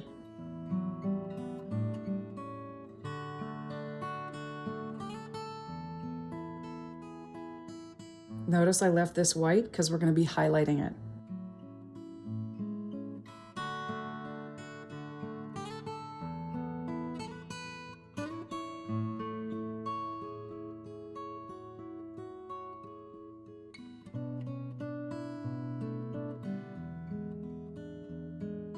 I don't want to lose this part, so I'm going to go straight into my light gray, add it right here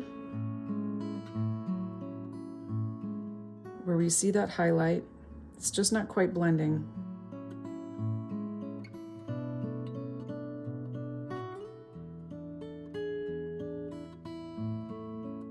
I'm adding it to the top of that muzzle, and I'll even add it below and the white that I left over.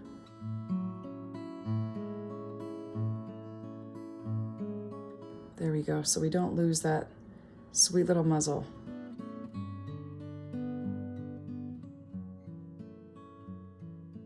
And just like we did here, we're gonna have the little bit of that smile coming out. I kind of lost it a little bit, but I'm gonna put it back in right here. And then with my light gray, I'll add it back in right here. It's like cutting in over top some of that dark gray and back up again, just a little bit up. And then let's pull out that muzzle. I kind of cut it off. There we go. And back down. That's better.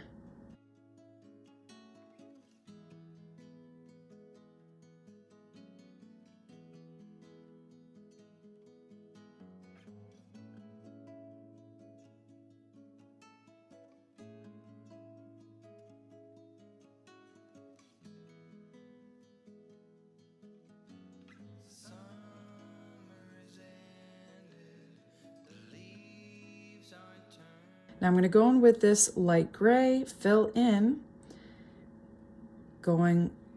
applying the right direction, right lines, going in the right direction. I'm going to fill in this area below the left eye now. Notice how I'm like cutting into that border beneath the eye. I kind of did that on this side. I'm definitely going to make sure I do it on this left side too.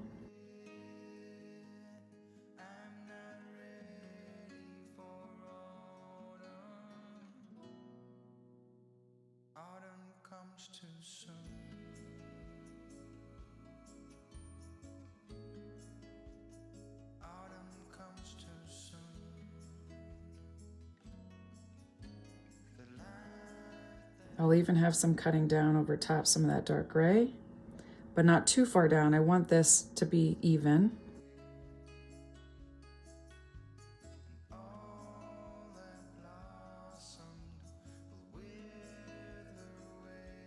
And just like I did on this side, going in with my lightest gray, adding those highlights over top. We'll be doing this a few times to really pull out those highlights. This is the first layer of highlights.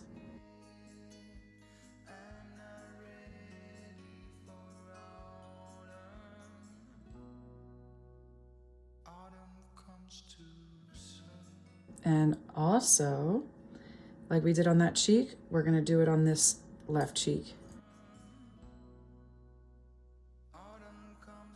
You see how my brush strokes are kind of coming down and curving?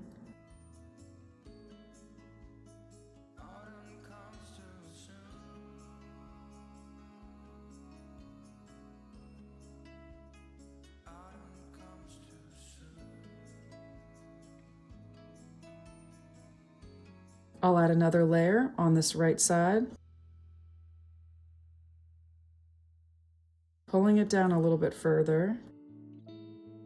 using the dry brush technique. I haven't applied any more. I'm just applying just a little bit lower than I did before. And I'll do the same on this left side.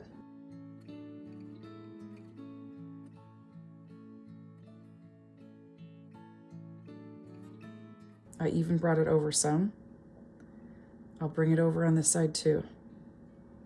Not adding much paint, okay? This is not much paint to my brush. Mostly using the dry brush technique.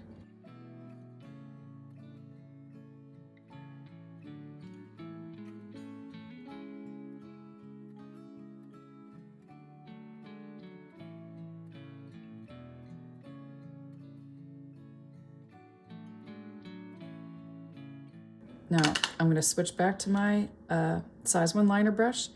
Go in with the lightest gray. Now to the right of the left eye, working to the left of this line.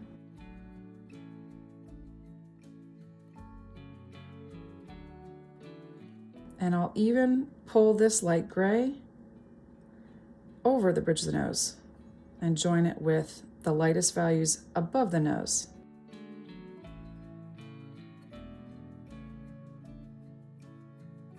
I'm kind of creating a bit of a base for the bridge of the nose, the top of it. Because then I'm going to go right in with this medium gray.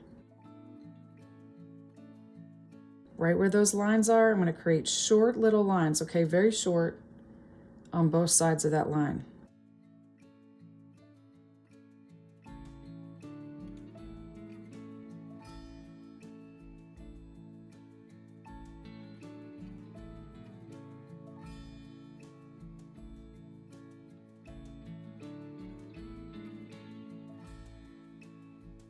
Switching brushes, going back to my light gray and joining these areas, creating a bit more of that very thin, delicate texture. And basically, I'm pulling in some of that light gray into the dark gray.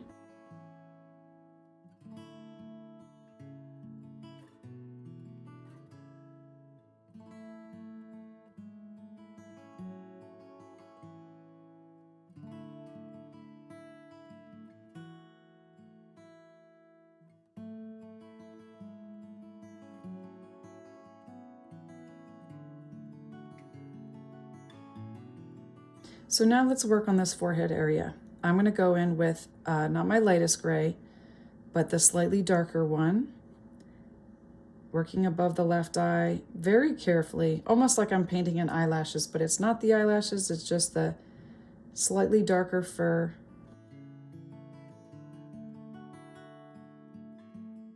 On both eyes. I'm going to change direction now.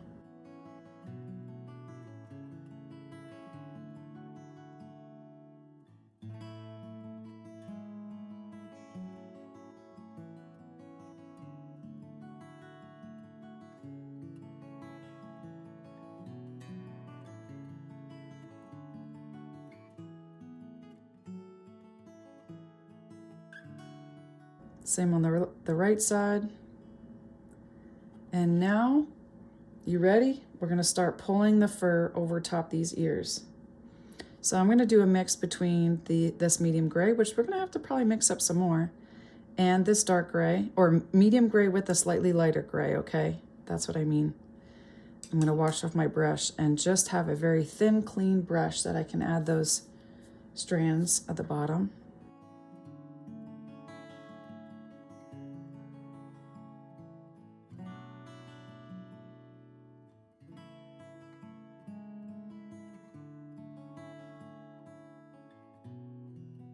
This might take some time because the canvas can soak up a lot of that paint, and there's so little paint on our brush, they can get tricky. So just give it time.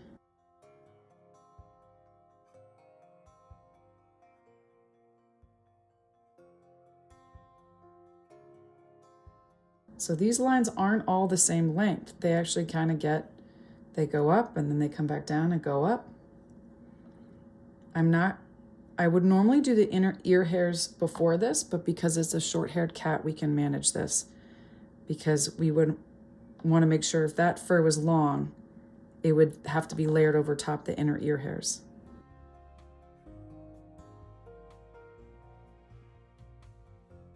So I'm going to wash off my brush. It's getting a bit thick. Go back in with some more paint.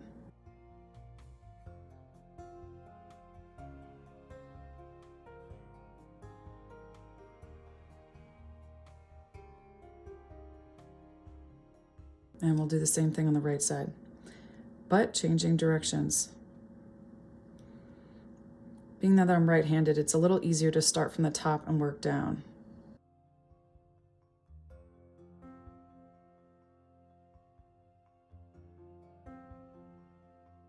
I always seem to do a better job on the right side.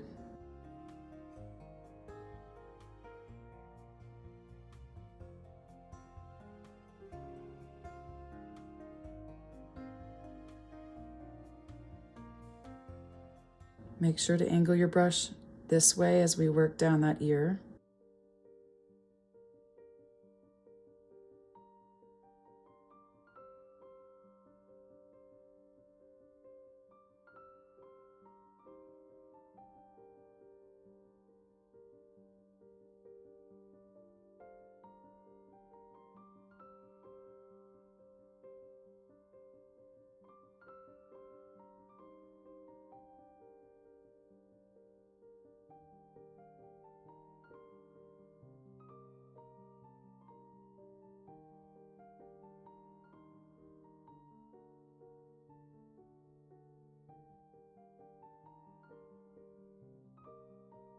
All right, so I'm going to work to remix the same two colors. I think that we have enough of our dark value, but we definitely are running out of these.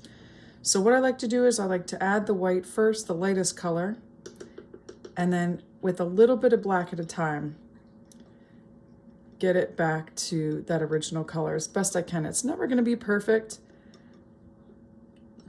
but I know that it needs to be darker than that and lighter than that.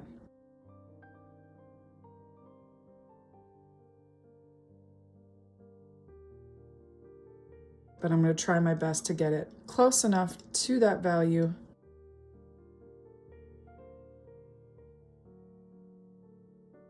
That's about right. I'll start with my white on this medium value. Add a bit of black at a time.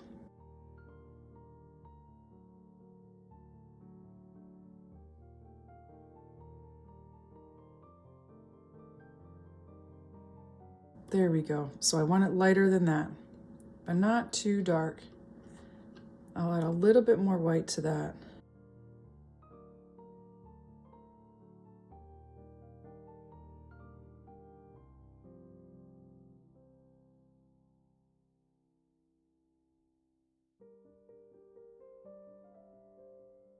I'll pull in a little bit of this gray, just like I did before.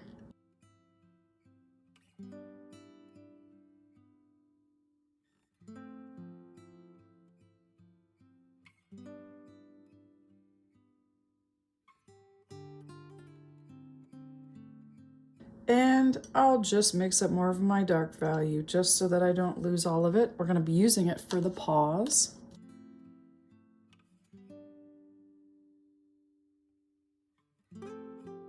I might have added too much white, so I'm going to push some of that white aside.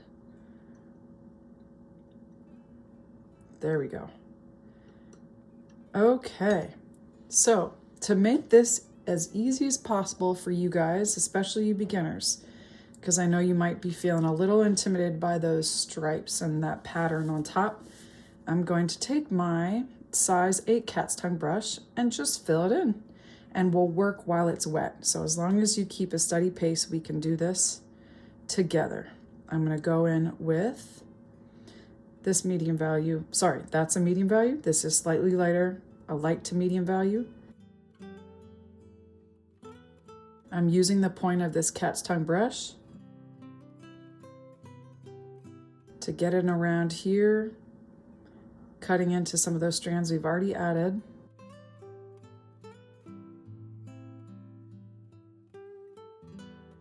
Pull that over to about there, bringing it to a point because then it gets lighter again. I'm going to find that point on this side too. Almost looks like an old man. Almost looks like eyebrows.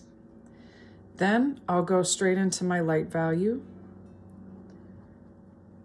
Blend that and fill in some more of that white.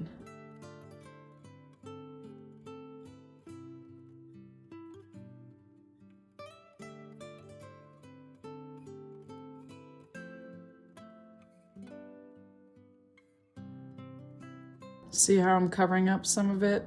Dry brush right now, I haven't picked up any more.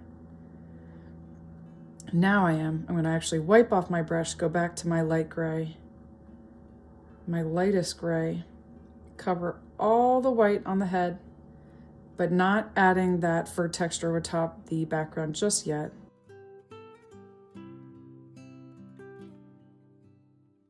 And I'll bring it down.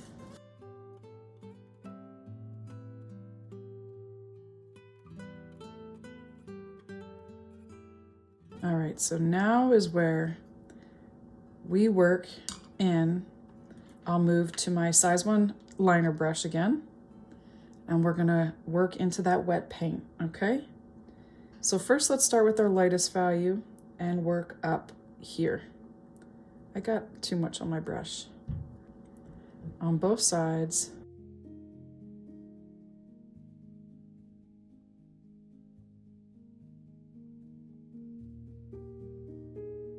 As well as above the eye with my lines.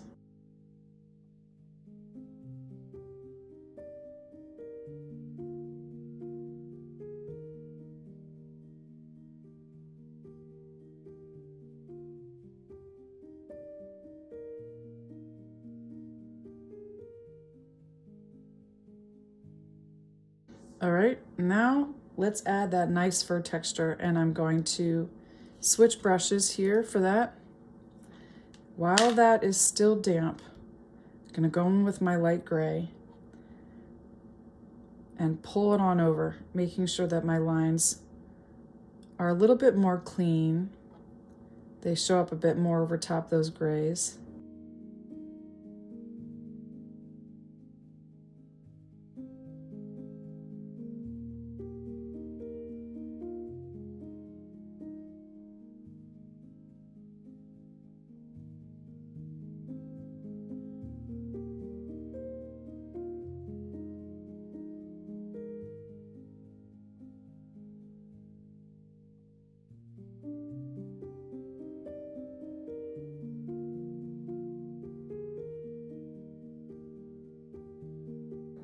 All right, same thing on the other side.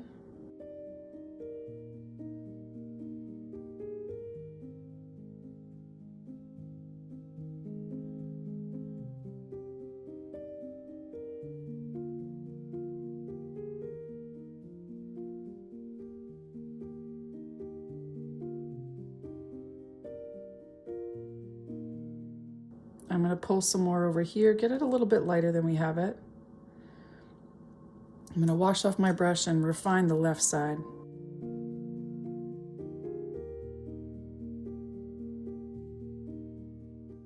Just like I did here, I pulled some of that lightness down. I'll pull some of it down here.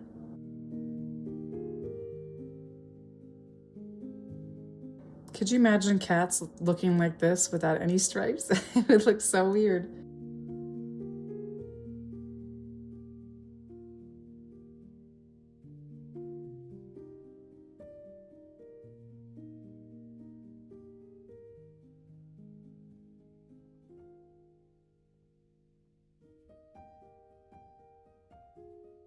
All right, so let's find, it's like right here where they sit. Almost looks like little eyebrows.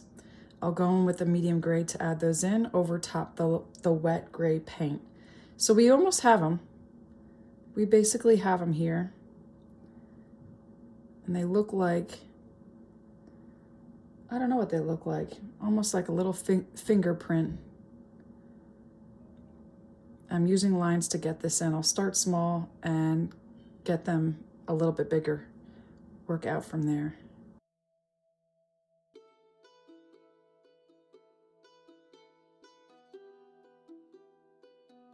See how I'm using lines to get this in?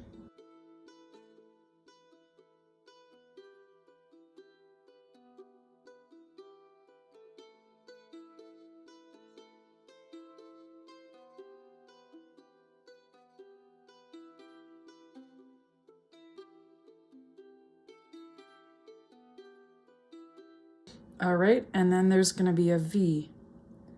So right next to here, using lines, I'm going to create V that's very subtle right in between there.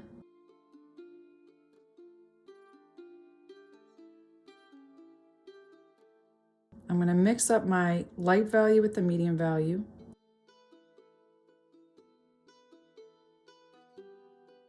Work in one area on the left and right of those lines we just added for that V.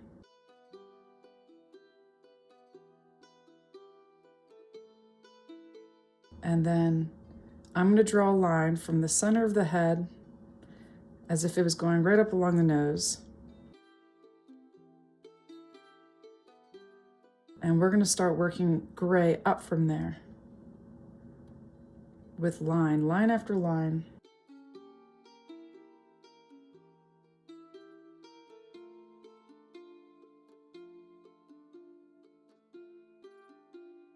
Okay, I brought some of that gray down. So a mix between the medium and the slightly lighter gray. I'm going to now use a line that kind of goes out along that line and back in.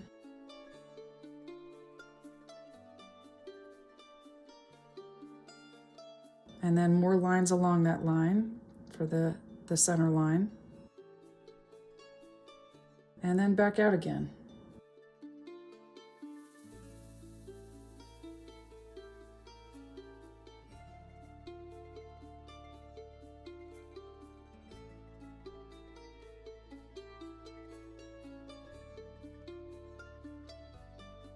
Now from here, I'm going to work up, and then it joins about here, come back in, and then back out again. So I'll do the same thing on this side, up, then back in,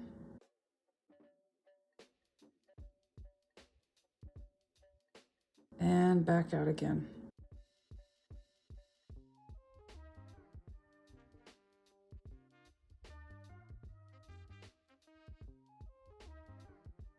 And then bulk up this area here, but leaving a bit of white, okay? Leaving some white, I should say light gray, that's what I mean. Leaving some light gray. And these kind of stray hairs that are kind of dark gray, or this slightly darker gray than our base, is helpful. And kind of combining that with the lighter gray hair.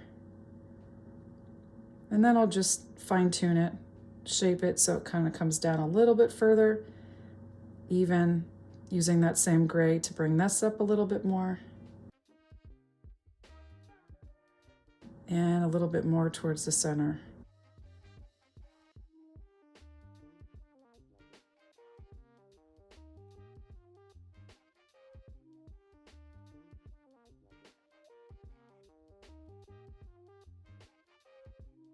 Now I'm going to add more lightness to that. I'm going to actually mix up this slightly lighter gray with our lightest gray, okay? I'll get it a bit darker, adding in more of that slightly darker gray, adding it right here, okay? So there's a gap, and it's right here and right there.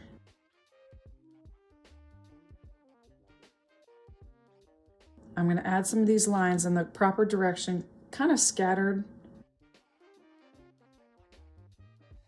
around the ear, breaking up any areas that it looks a little too light. I'm kind of putting some more grays back in.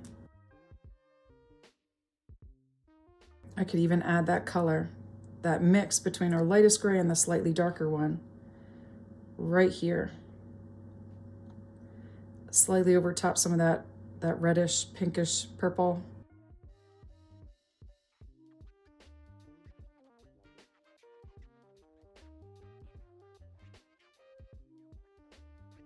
And I'm just going to darken that up. I'm going to pull in a little bit more of mix between our medium gray and this slightly lighter one.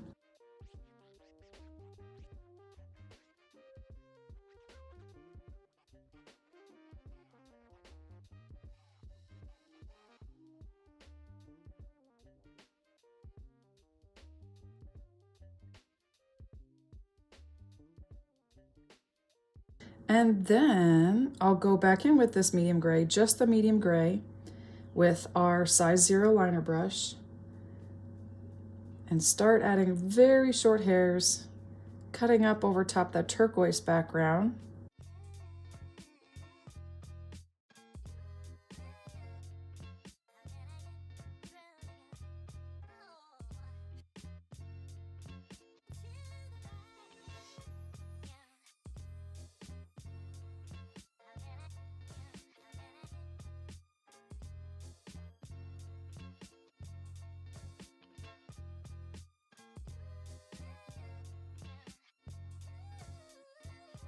Guys, I'm even gonna bring some of this medium gray over top some of that line that we created for the top of the ear. I'll add some there with gaps in between.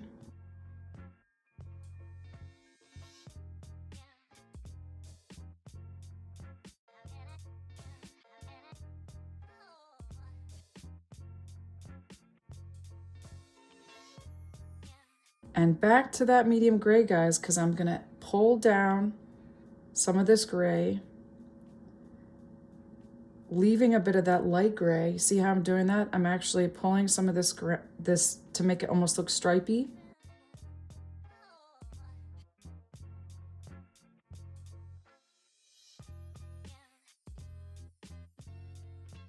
I'll pull some down here,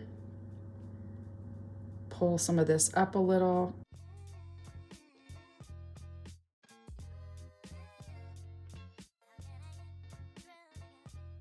I'll add just a little bit there.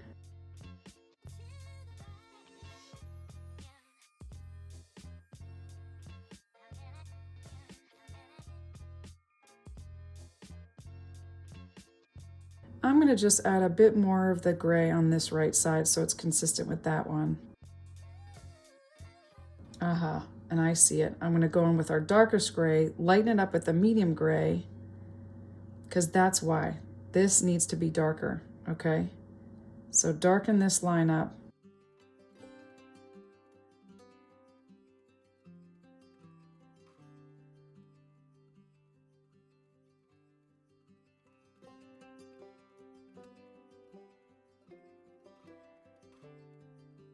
And then I'll go in with this, not the medium gray, but slightly lighter, and I will lighten up the area around it.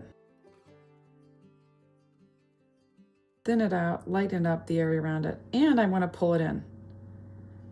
See how I pulled it into the side of the eye? I want to do that on that eye too.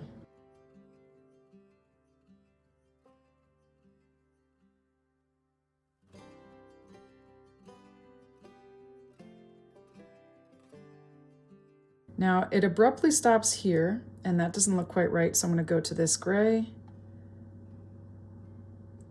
soften it by going over top of it. There we go. See how I did that? Using lines and a bit slightly darker gray. I added some there over top some of the lights on both sides. I'll do the same thing on this right side, but I think I have to go darker. Yep. I'm going to go to our medium gray. Do that below the line on the right side to make it symmetrical.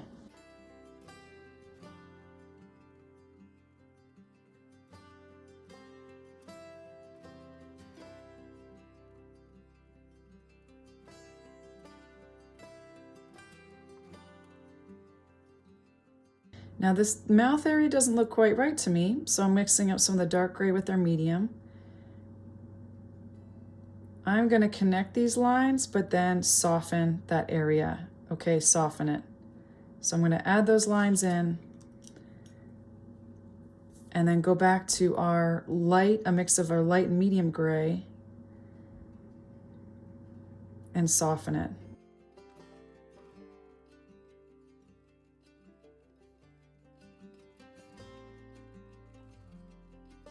I'm then going to go in with our lightest gray and blend out around the outer edge from there, keeping that left side lighter than the right.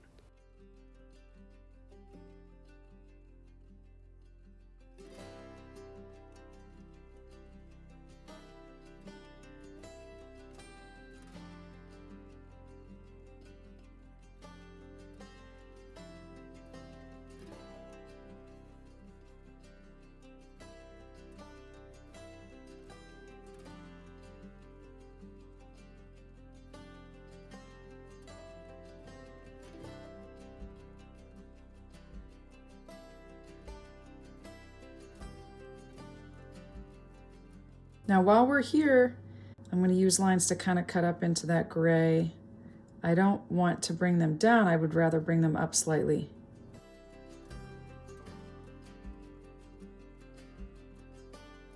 And even out, okay, up and out.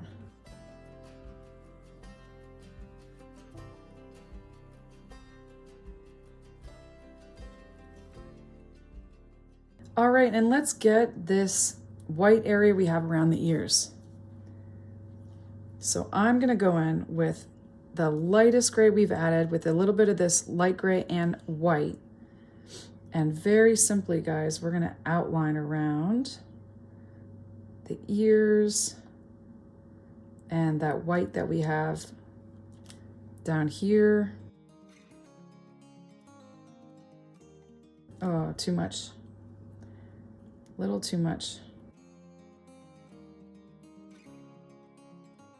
Especially when I get down here, I'm using my liner brush to add that fur texture. There's short lines that cut over top the background.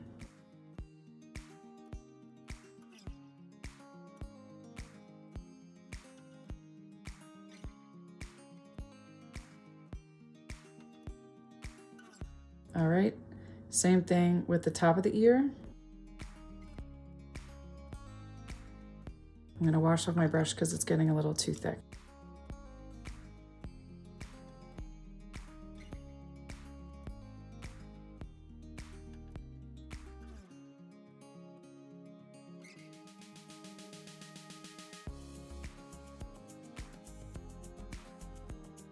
Same thing on the top of the right ear.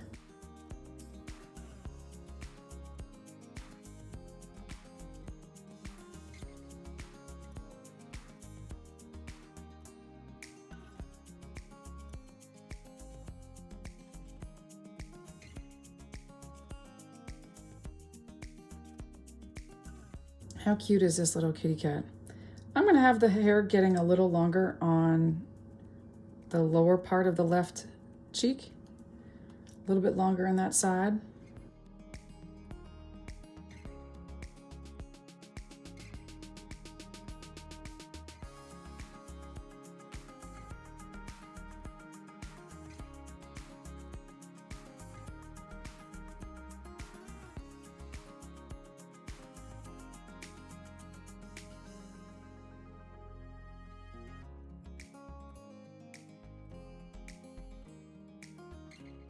I'm going to add a bit more texture on this right ear.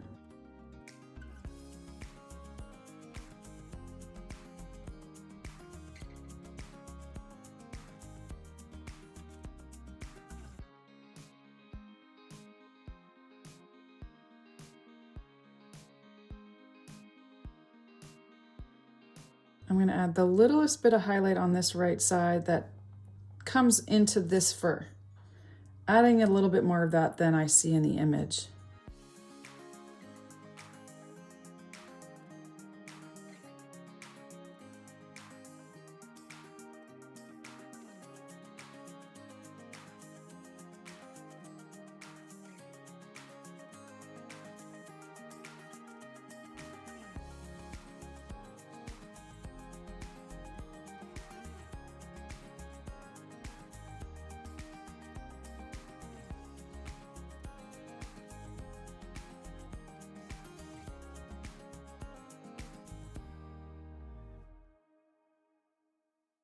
Now, while I am looking at it, I see this not medium gray, slightly lighter gray mixed with the lighter gray. I'm going to add some lines of this just right here, very subtle, just to better connect that with the bridge of the nose. I'll even add these stray lines going up the bridge of the nose, connecting it to that stripe on the forehead.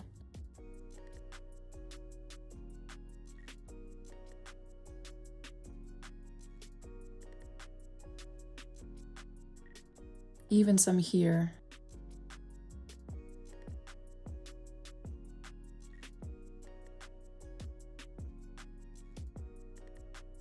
All right, let's go in with this light gray. Let's add some right over top where that light is hitting the top of the head. That's with our light gray.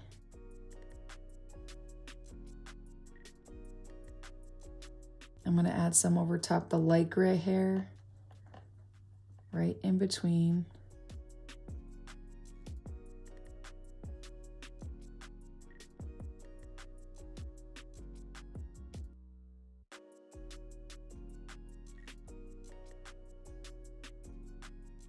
I'll bring some over here in front of the ears. That really helps.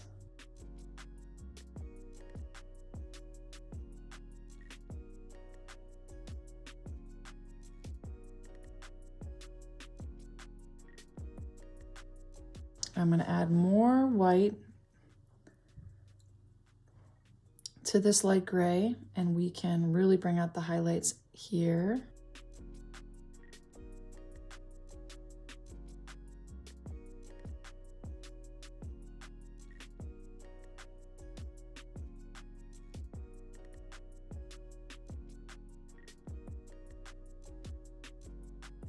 I'm going to pull out the highlights below the left eye and right eye.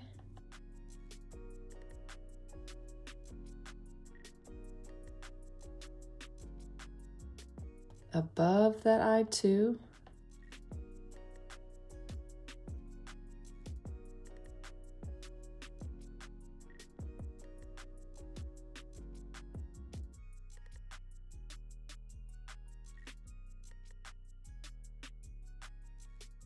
And that goes in around here, okay? So that comes up here as well.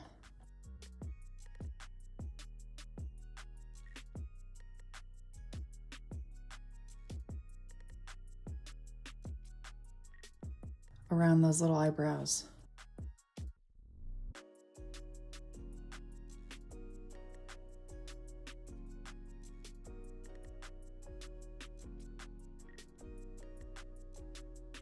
I'm just going to cut in a little bit further with this lighter white, lighter gray.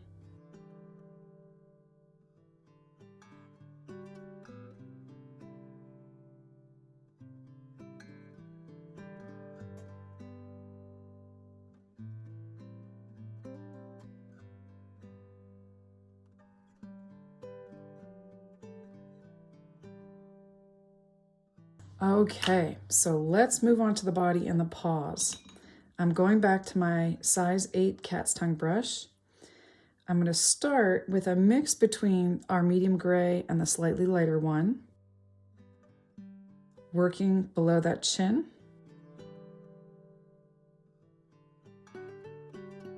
And right there between that left paw.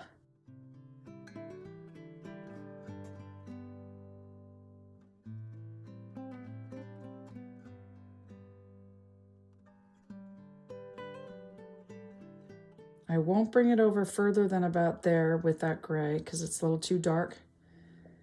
But now I'll go in with a mix between our lightest gray and the slightly darker one. Work down.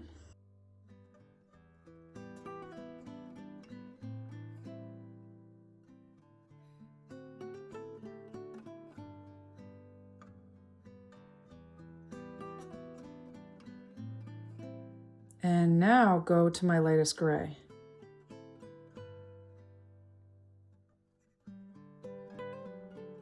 But it's dark gray over here, okay? So I won't pull it all the way out, but almost. It's actually getting some light here. So it gets light there, it doesn't get super dark.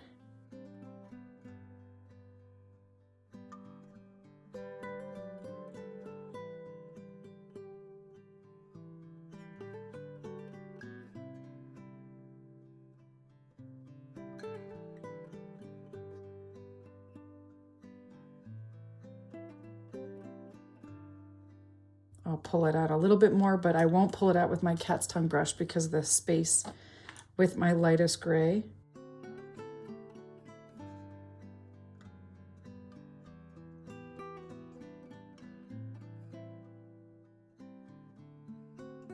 I'll pull it out to about there.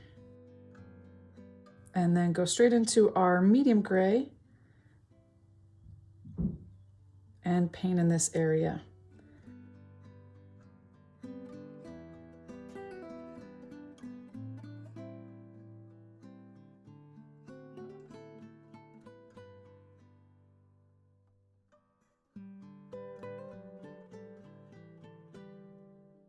And to cut over top that background, I don't want to use this one. I want to go back to that liner.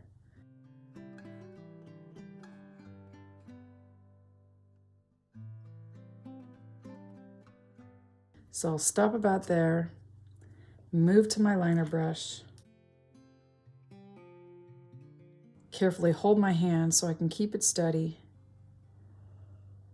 and pull it into the over top that turquoise.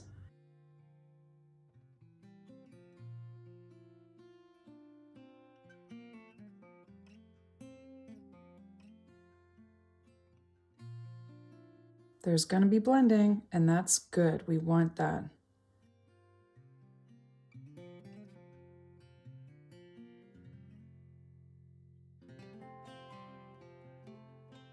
I'm actually going to go in with my dark gray around here where it gets much darker.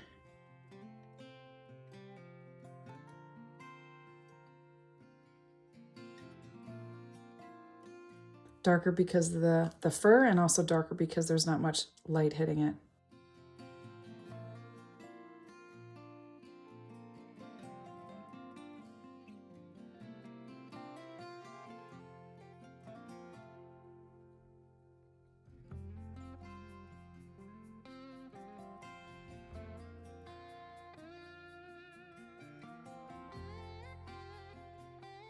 But guess what? I want to make sure I work while that's wet in right here with my lighter gray.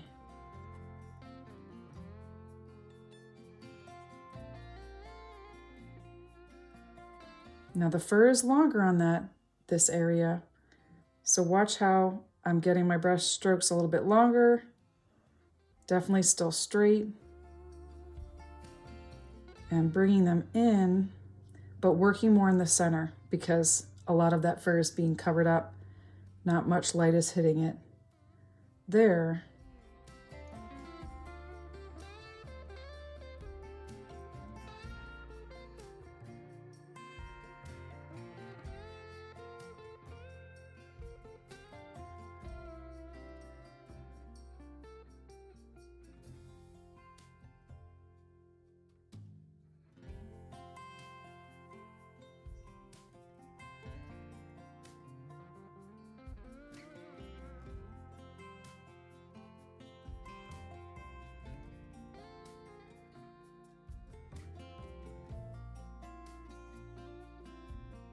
I'll go back to this gray, paint a little bit over to the left, just a little, and then go in with my light gray and then paint the rest of that.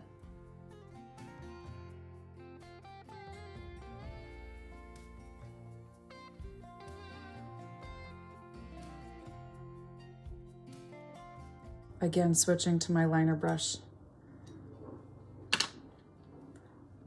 for the outer part, which is going to have more white in it. That left shoulder is getting hit with a lot of light. It actually comes out further than that paw.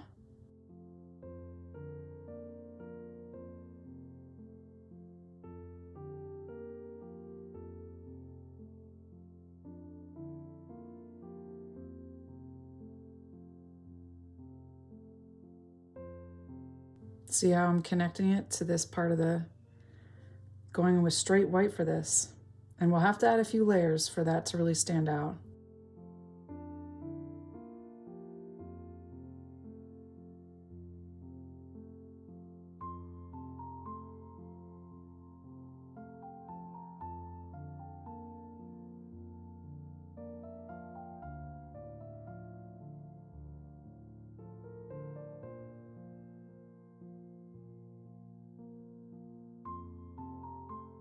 And it's just a little too dark there. I'll go in with this gray, paint over that. Just a little too dark.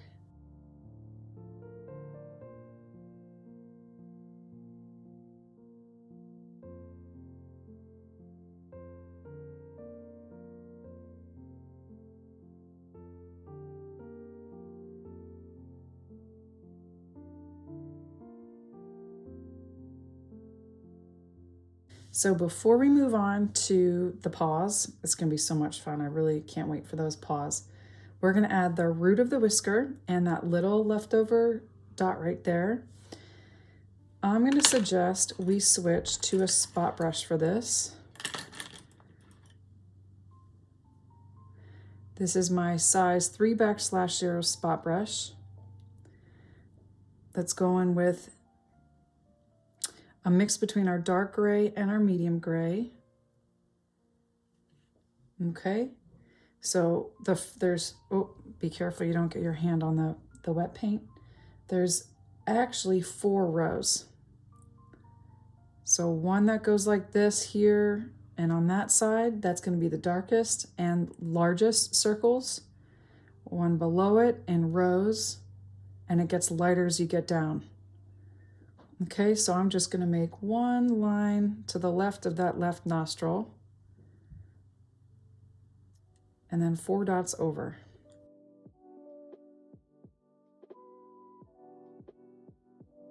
I'll do the same thing on the right side.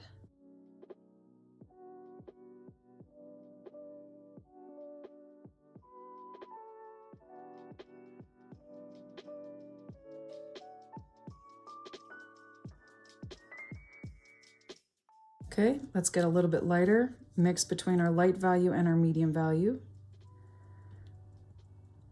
I'm going to say this color with the light value. Sorry, this gray with our lightest gray.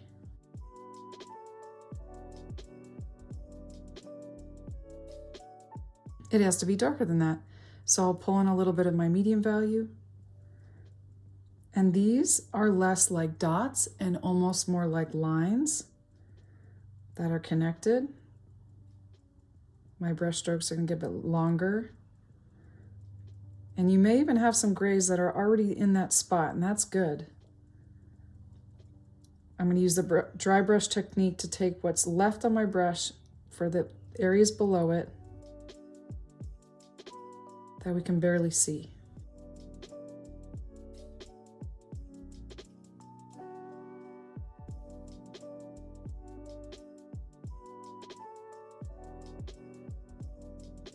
Now go back to my lightest gray.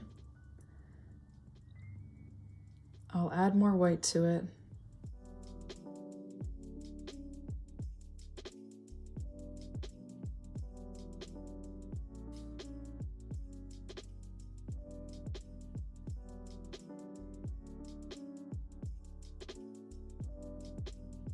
I'm going to use the dry brush technique just to add a little bit of lightness down along here, and what's left on my brush to add lightness below this row of dots. Just subtle little bit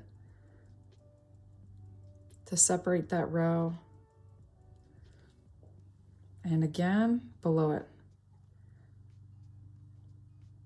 See, I'm using horizontal lines, kind of dabbing too.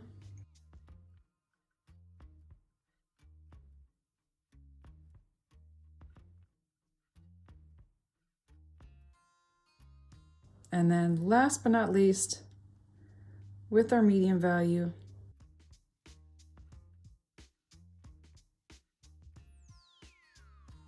little dot on the left side. Might be a little too big, so I'll go back with a little bit lighter value. There we go.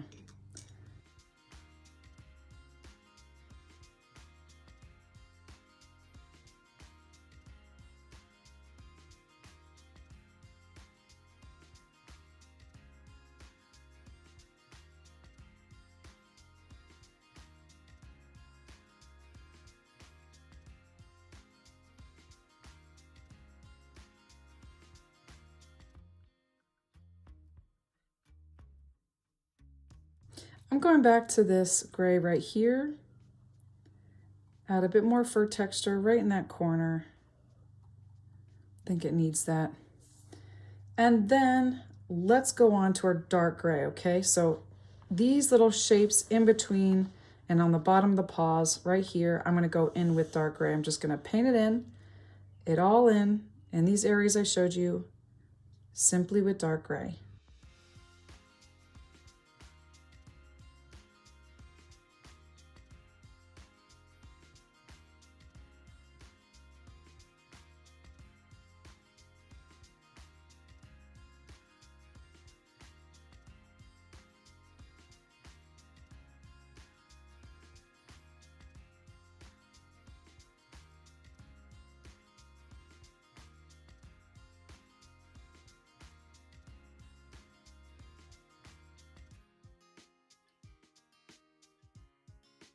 I'm going to bring this down for the pad of the foot, cutting over top for this left paw.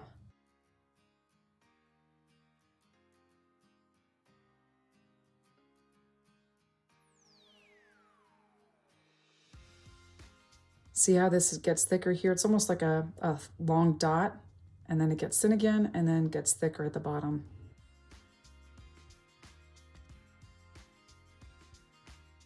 I'm going to wash off my brush. Too much paint drying to it.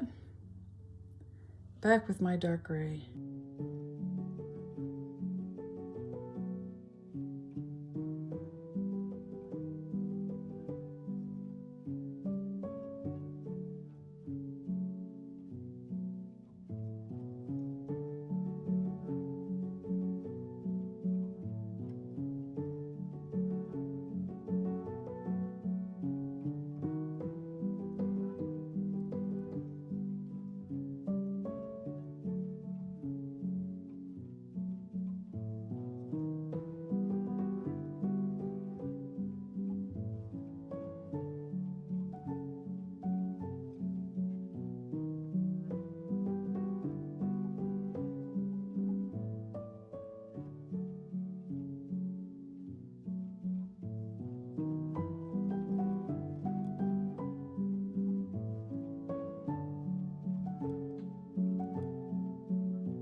All right, so the next I'm gonna go in the darkest areas on the white fur. So for that, I'm gonna start with, I'm using my size 1 round brush. I'm gonna start with this gray, start on the bottom,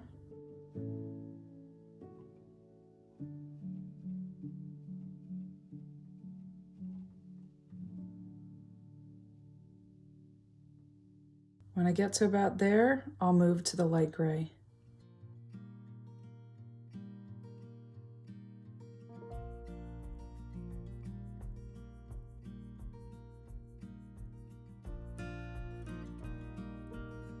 And then basically a straight white on this part of the paw.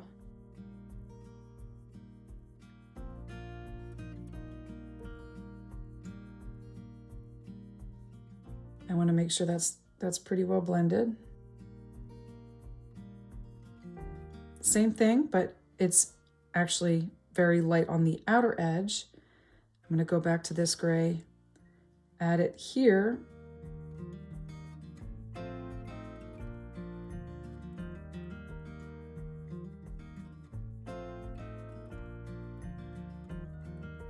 Then going with straight white. I'm going to add straight white for this. Up and over.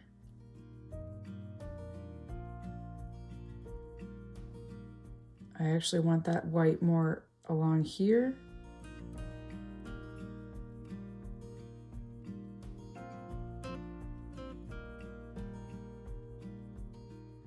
Okay, again with this gray at the bottom.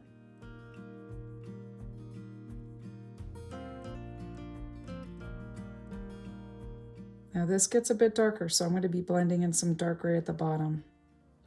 like this. I'll just go in with straight dark gray. Dab, dab, dab. This helps me to blend. I'll even add a bit here. Even more.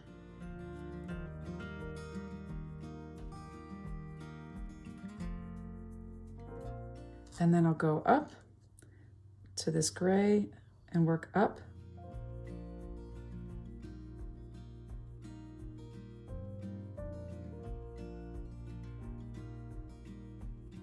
Up and around this little claw.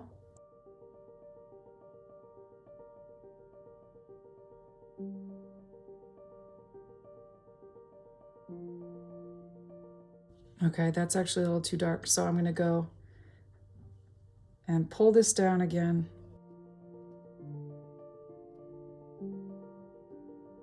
I'm gonna go back to some of my dark gray, add at the very bottom.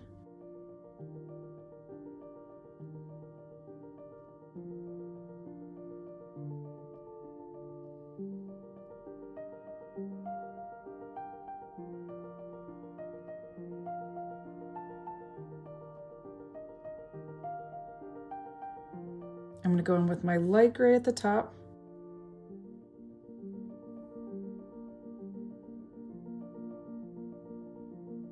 But white, straight white, over here.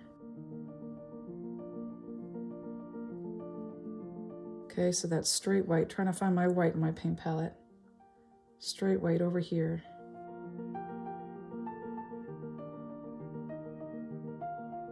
And then we'll go back to this gray. It's too small, so I'm gonna go to my liner brush, okay?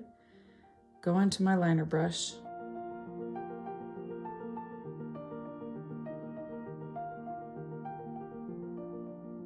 Blend, blend, blend. And again on this right side. I'm trying to be careful that it doesn't just, I don't just lose that part of the paw, so I'm gonna go in with white and separate that area.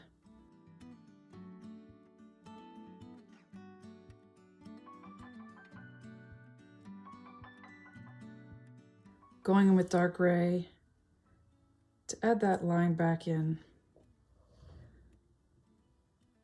And to soften this area between the medium gray and the dark gray.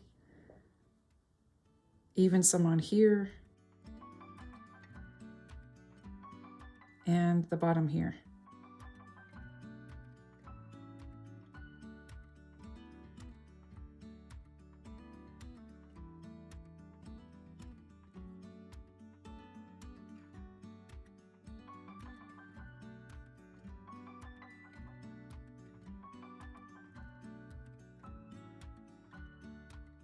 I am adding more white because before this area dries, I'm going to go in with my liner brush and with that fur texture, cutting over top some of those grays, angling my brush up,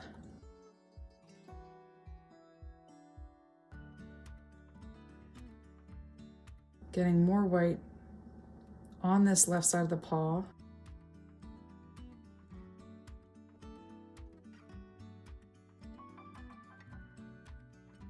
Basically all on the top of the paw.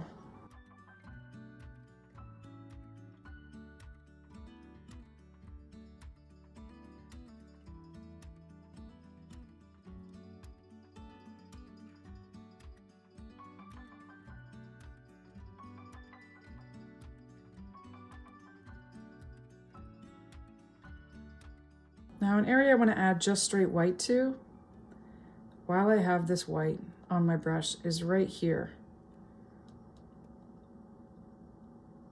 Along the bridge of the nose, in the center.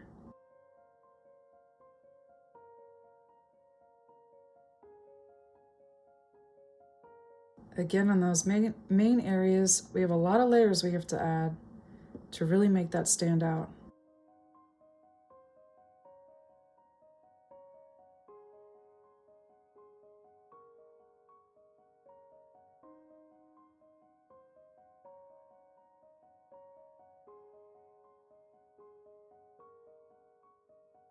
Again, while I have this white, I'll add another layer on this lightest side of the body.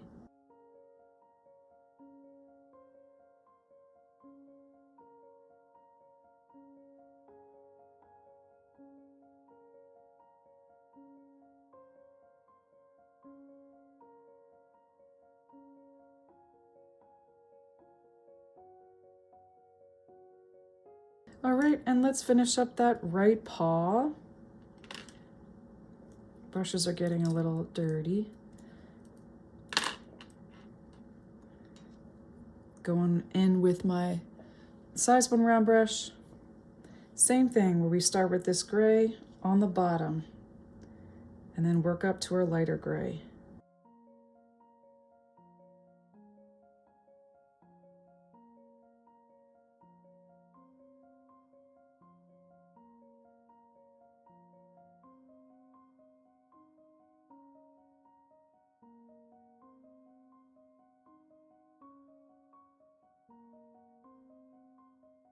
I find it easier since I'm going to go straight in with this lighter gray.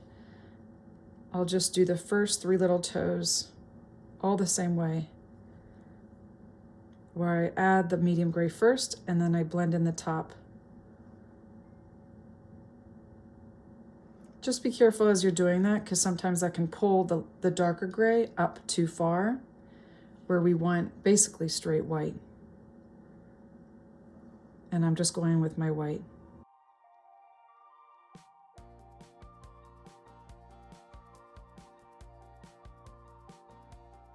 There's a little gap there. I'm going to go in with this size 1 liner brush, go in with this gray, bring this down a little,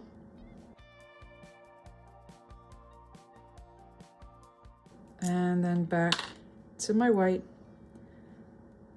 I guess I don't have to do that. I'm going to go in with this medium gray. Add that first.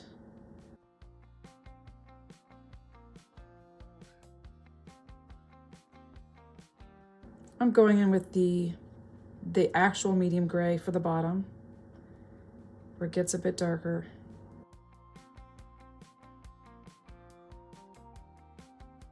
And on this side too. And then back, I wipe my brush off and back with my white.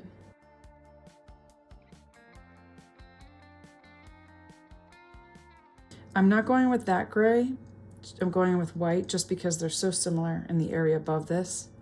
There's a bit darker grays here, so I'll just go in with white.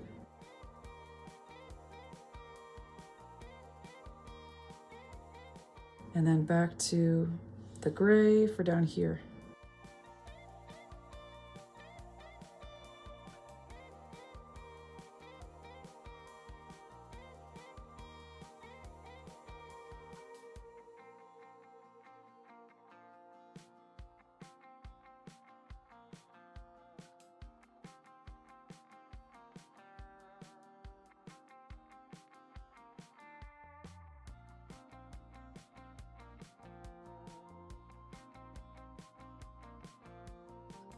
And now, just like we did the detailing on that paw with white, I'll do that to this one, adding some of those lines over up above, a little bit higher.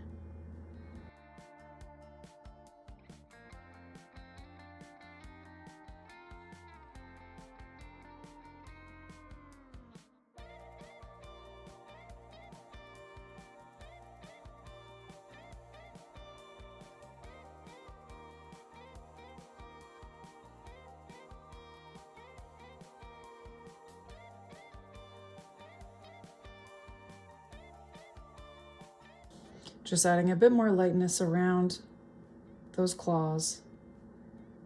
And that's what we'll do next. We'll do those claws.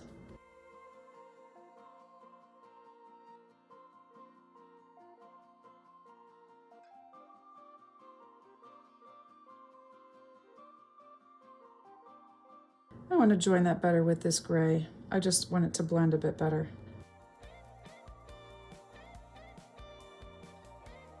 And get a bit darker down here.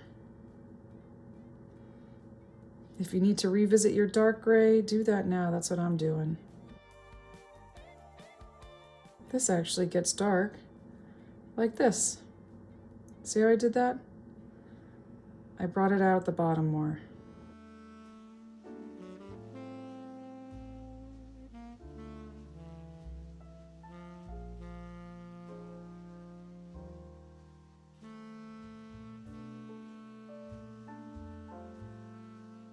You know what? This has a little bit too much dark gray. This doesn't have enough. So to balance this out, I'm going to take my dark gray, bring it down.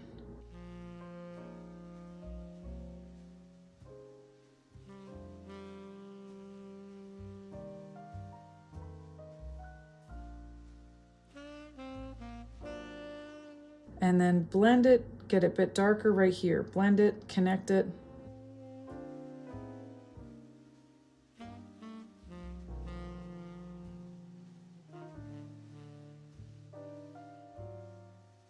That's with our medium gray and the slightly lighter one.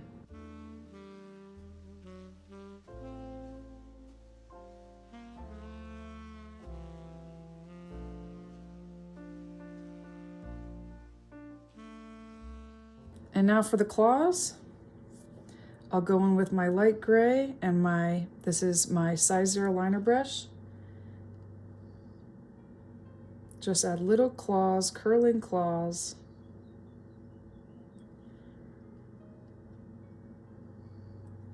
Right there, I see one there.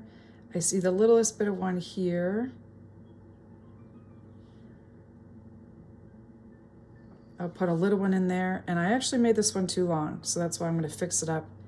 If you ever make a mistake, just go back in with that dark gray, touch it up, shorten it if you need to.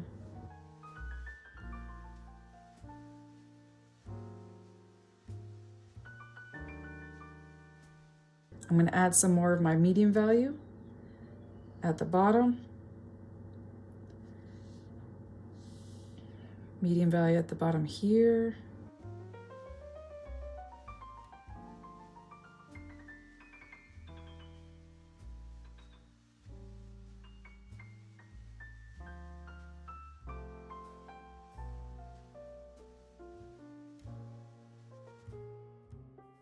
I know what it needs. Going in with this gray, I'm going to bring this in a little.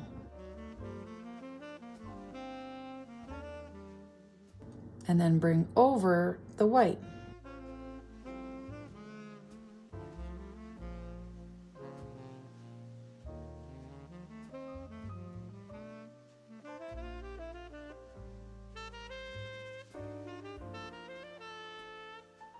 I think I'll do the same thing I did. I'm going to add a littlest bit of claw right here.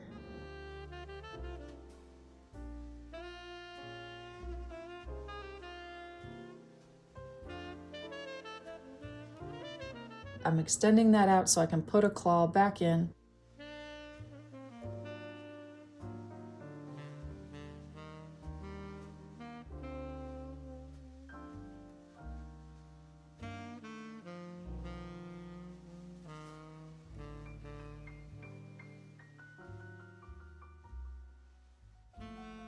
Going back in with my white, lightening this up a little bit more.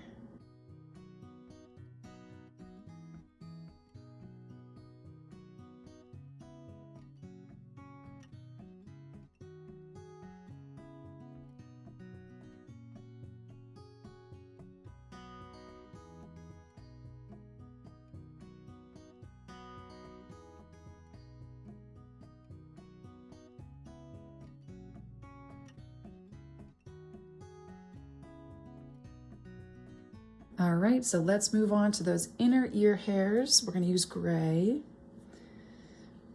And I'm using my 2/0 liner brush. I'll also use this brush for the whiskers.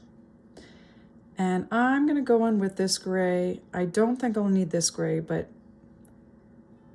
I'll use a mix between this light gray and the medium gray. And starting down and curving up. That's how they go. They get a bit shorter at the top. They're a bit longer at the bottom.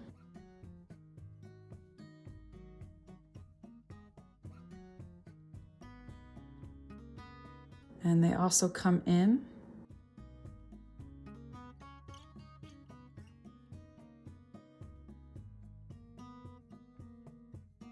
It's like up and out, and there's a bit of a curl at the bottom.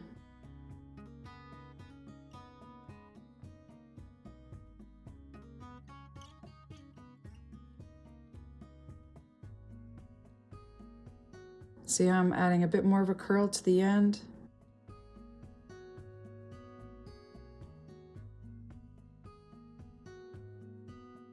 I'll do the same thing on the left side.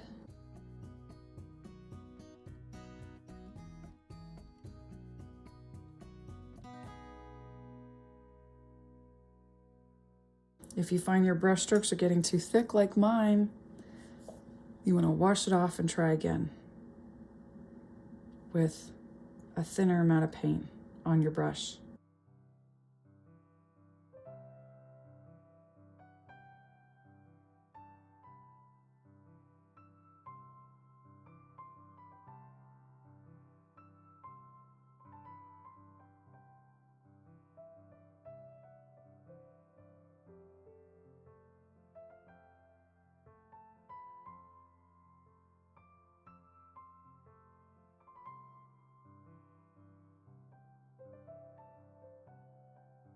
I also have fur. There's also fur along this left side of the ear and this side as well. So we'll add very short fur there.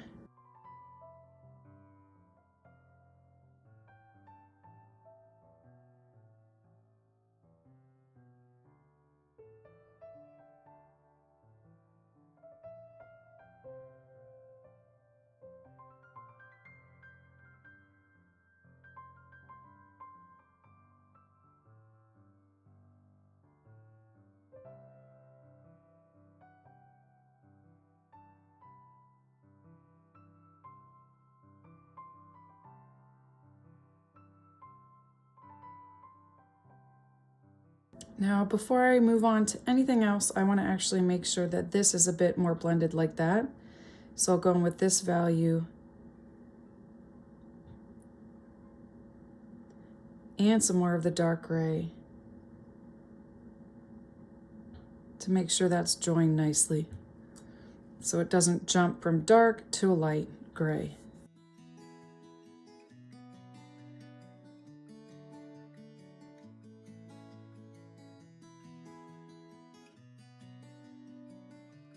And last but not least, guys, we're gonna add those whiskers and even these hairs up here. Take your time on this. If you notice that we have some light gray hairs going out over here and even some dark gray. So I'm just gonna go in with this gray. This is our medium gray. And I'll carefully start with those whiskers first.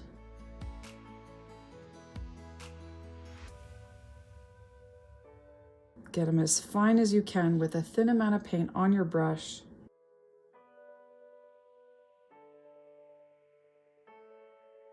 Do the best you can.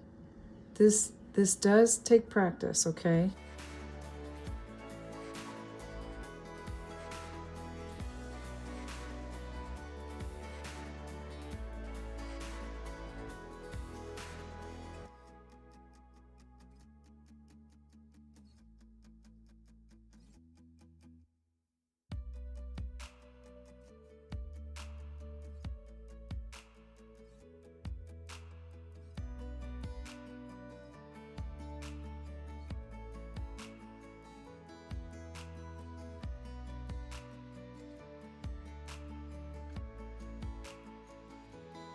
Now these whiskers go behind that big paw. Just remember that. Now all the rest of the whiskers that I'll add will be light gray.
Now these hairs are actually coming from the cat's cheek.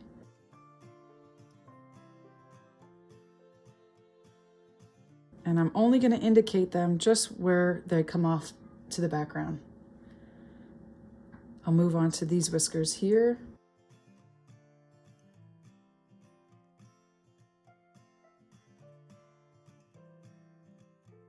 They go in front of that ear.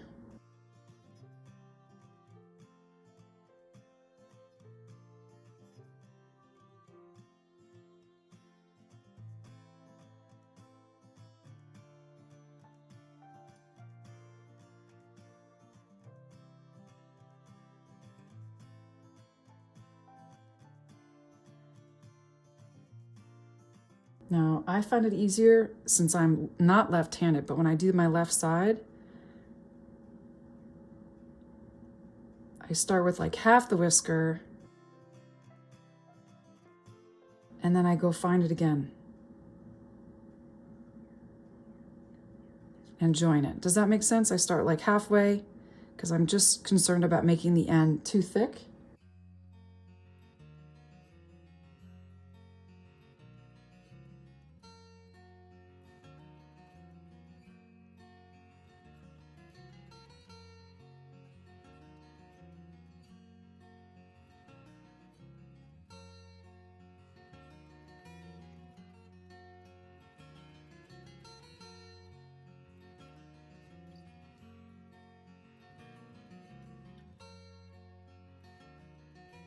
I'm gonna go on with this light gray, guys.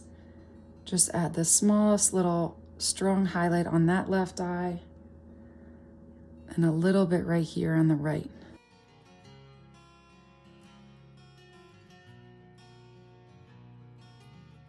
And last but not least, I'll pull down with my light gray that I was just using for the whiskers. Just pulling it down on the chin, over top that medium gray under the neck.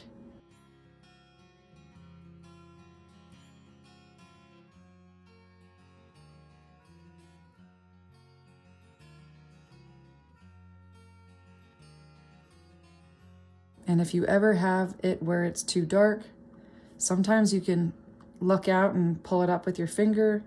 Other times you just pull that, get that dark gray or that medium gray behind it and cut up into it. All right, creatives, so that is the end of this cat tutorial. I hope you learned a ton. If you liked it, be sure to like and subscribe, and I'll see you in the next tutorial. Bye.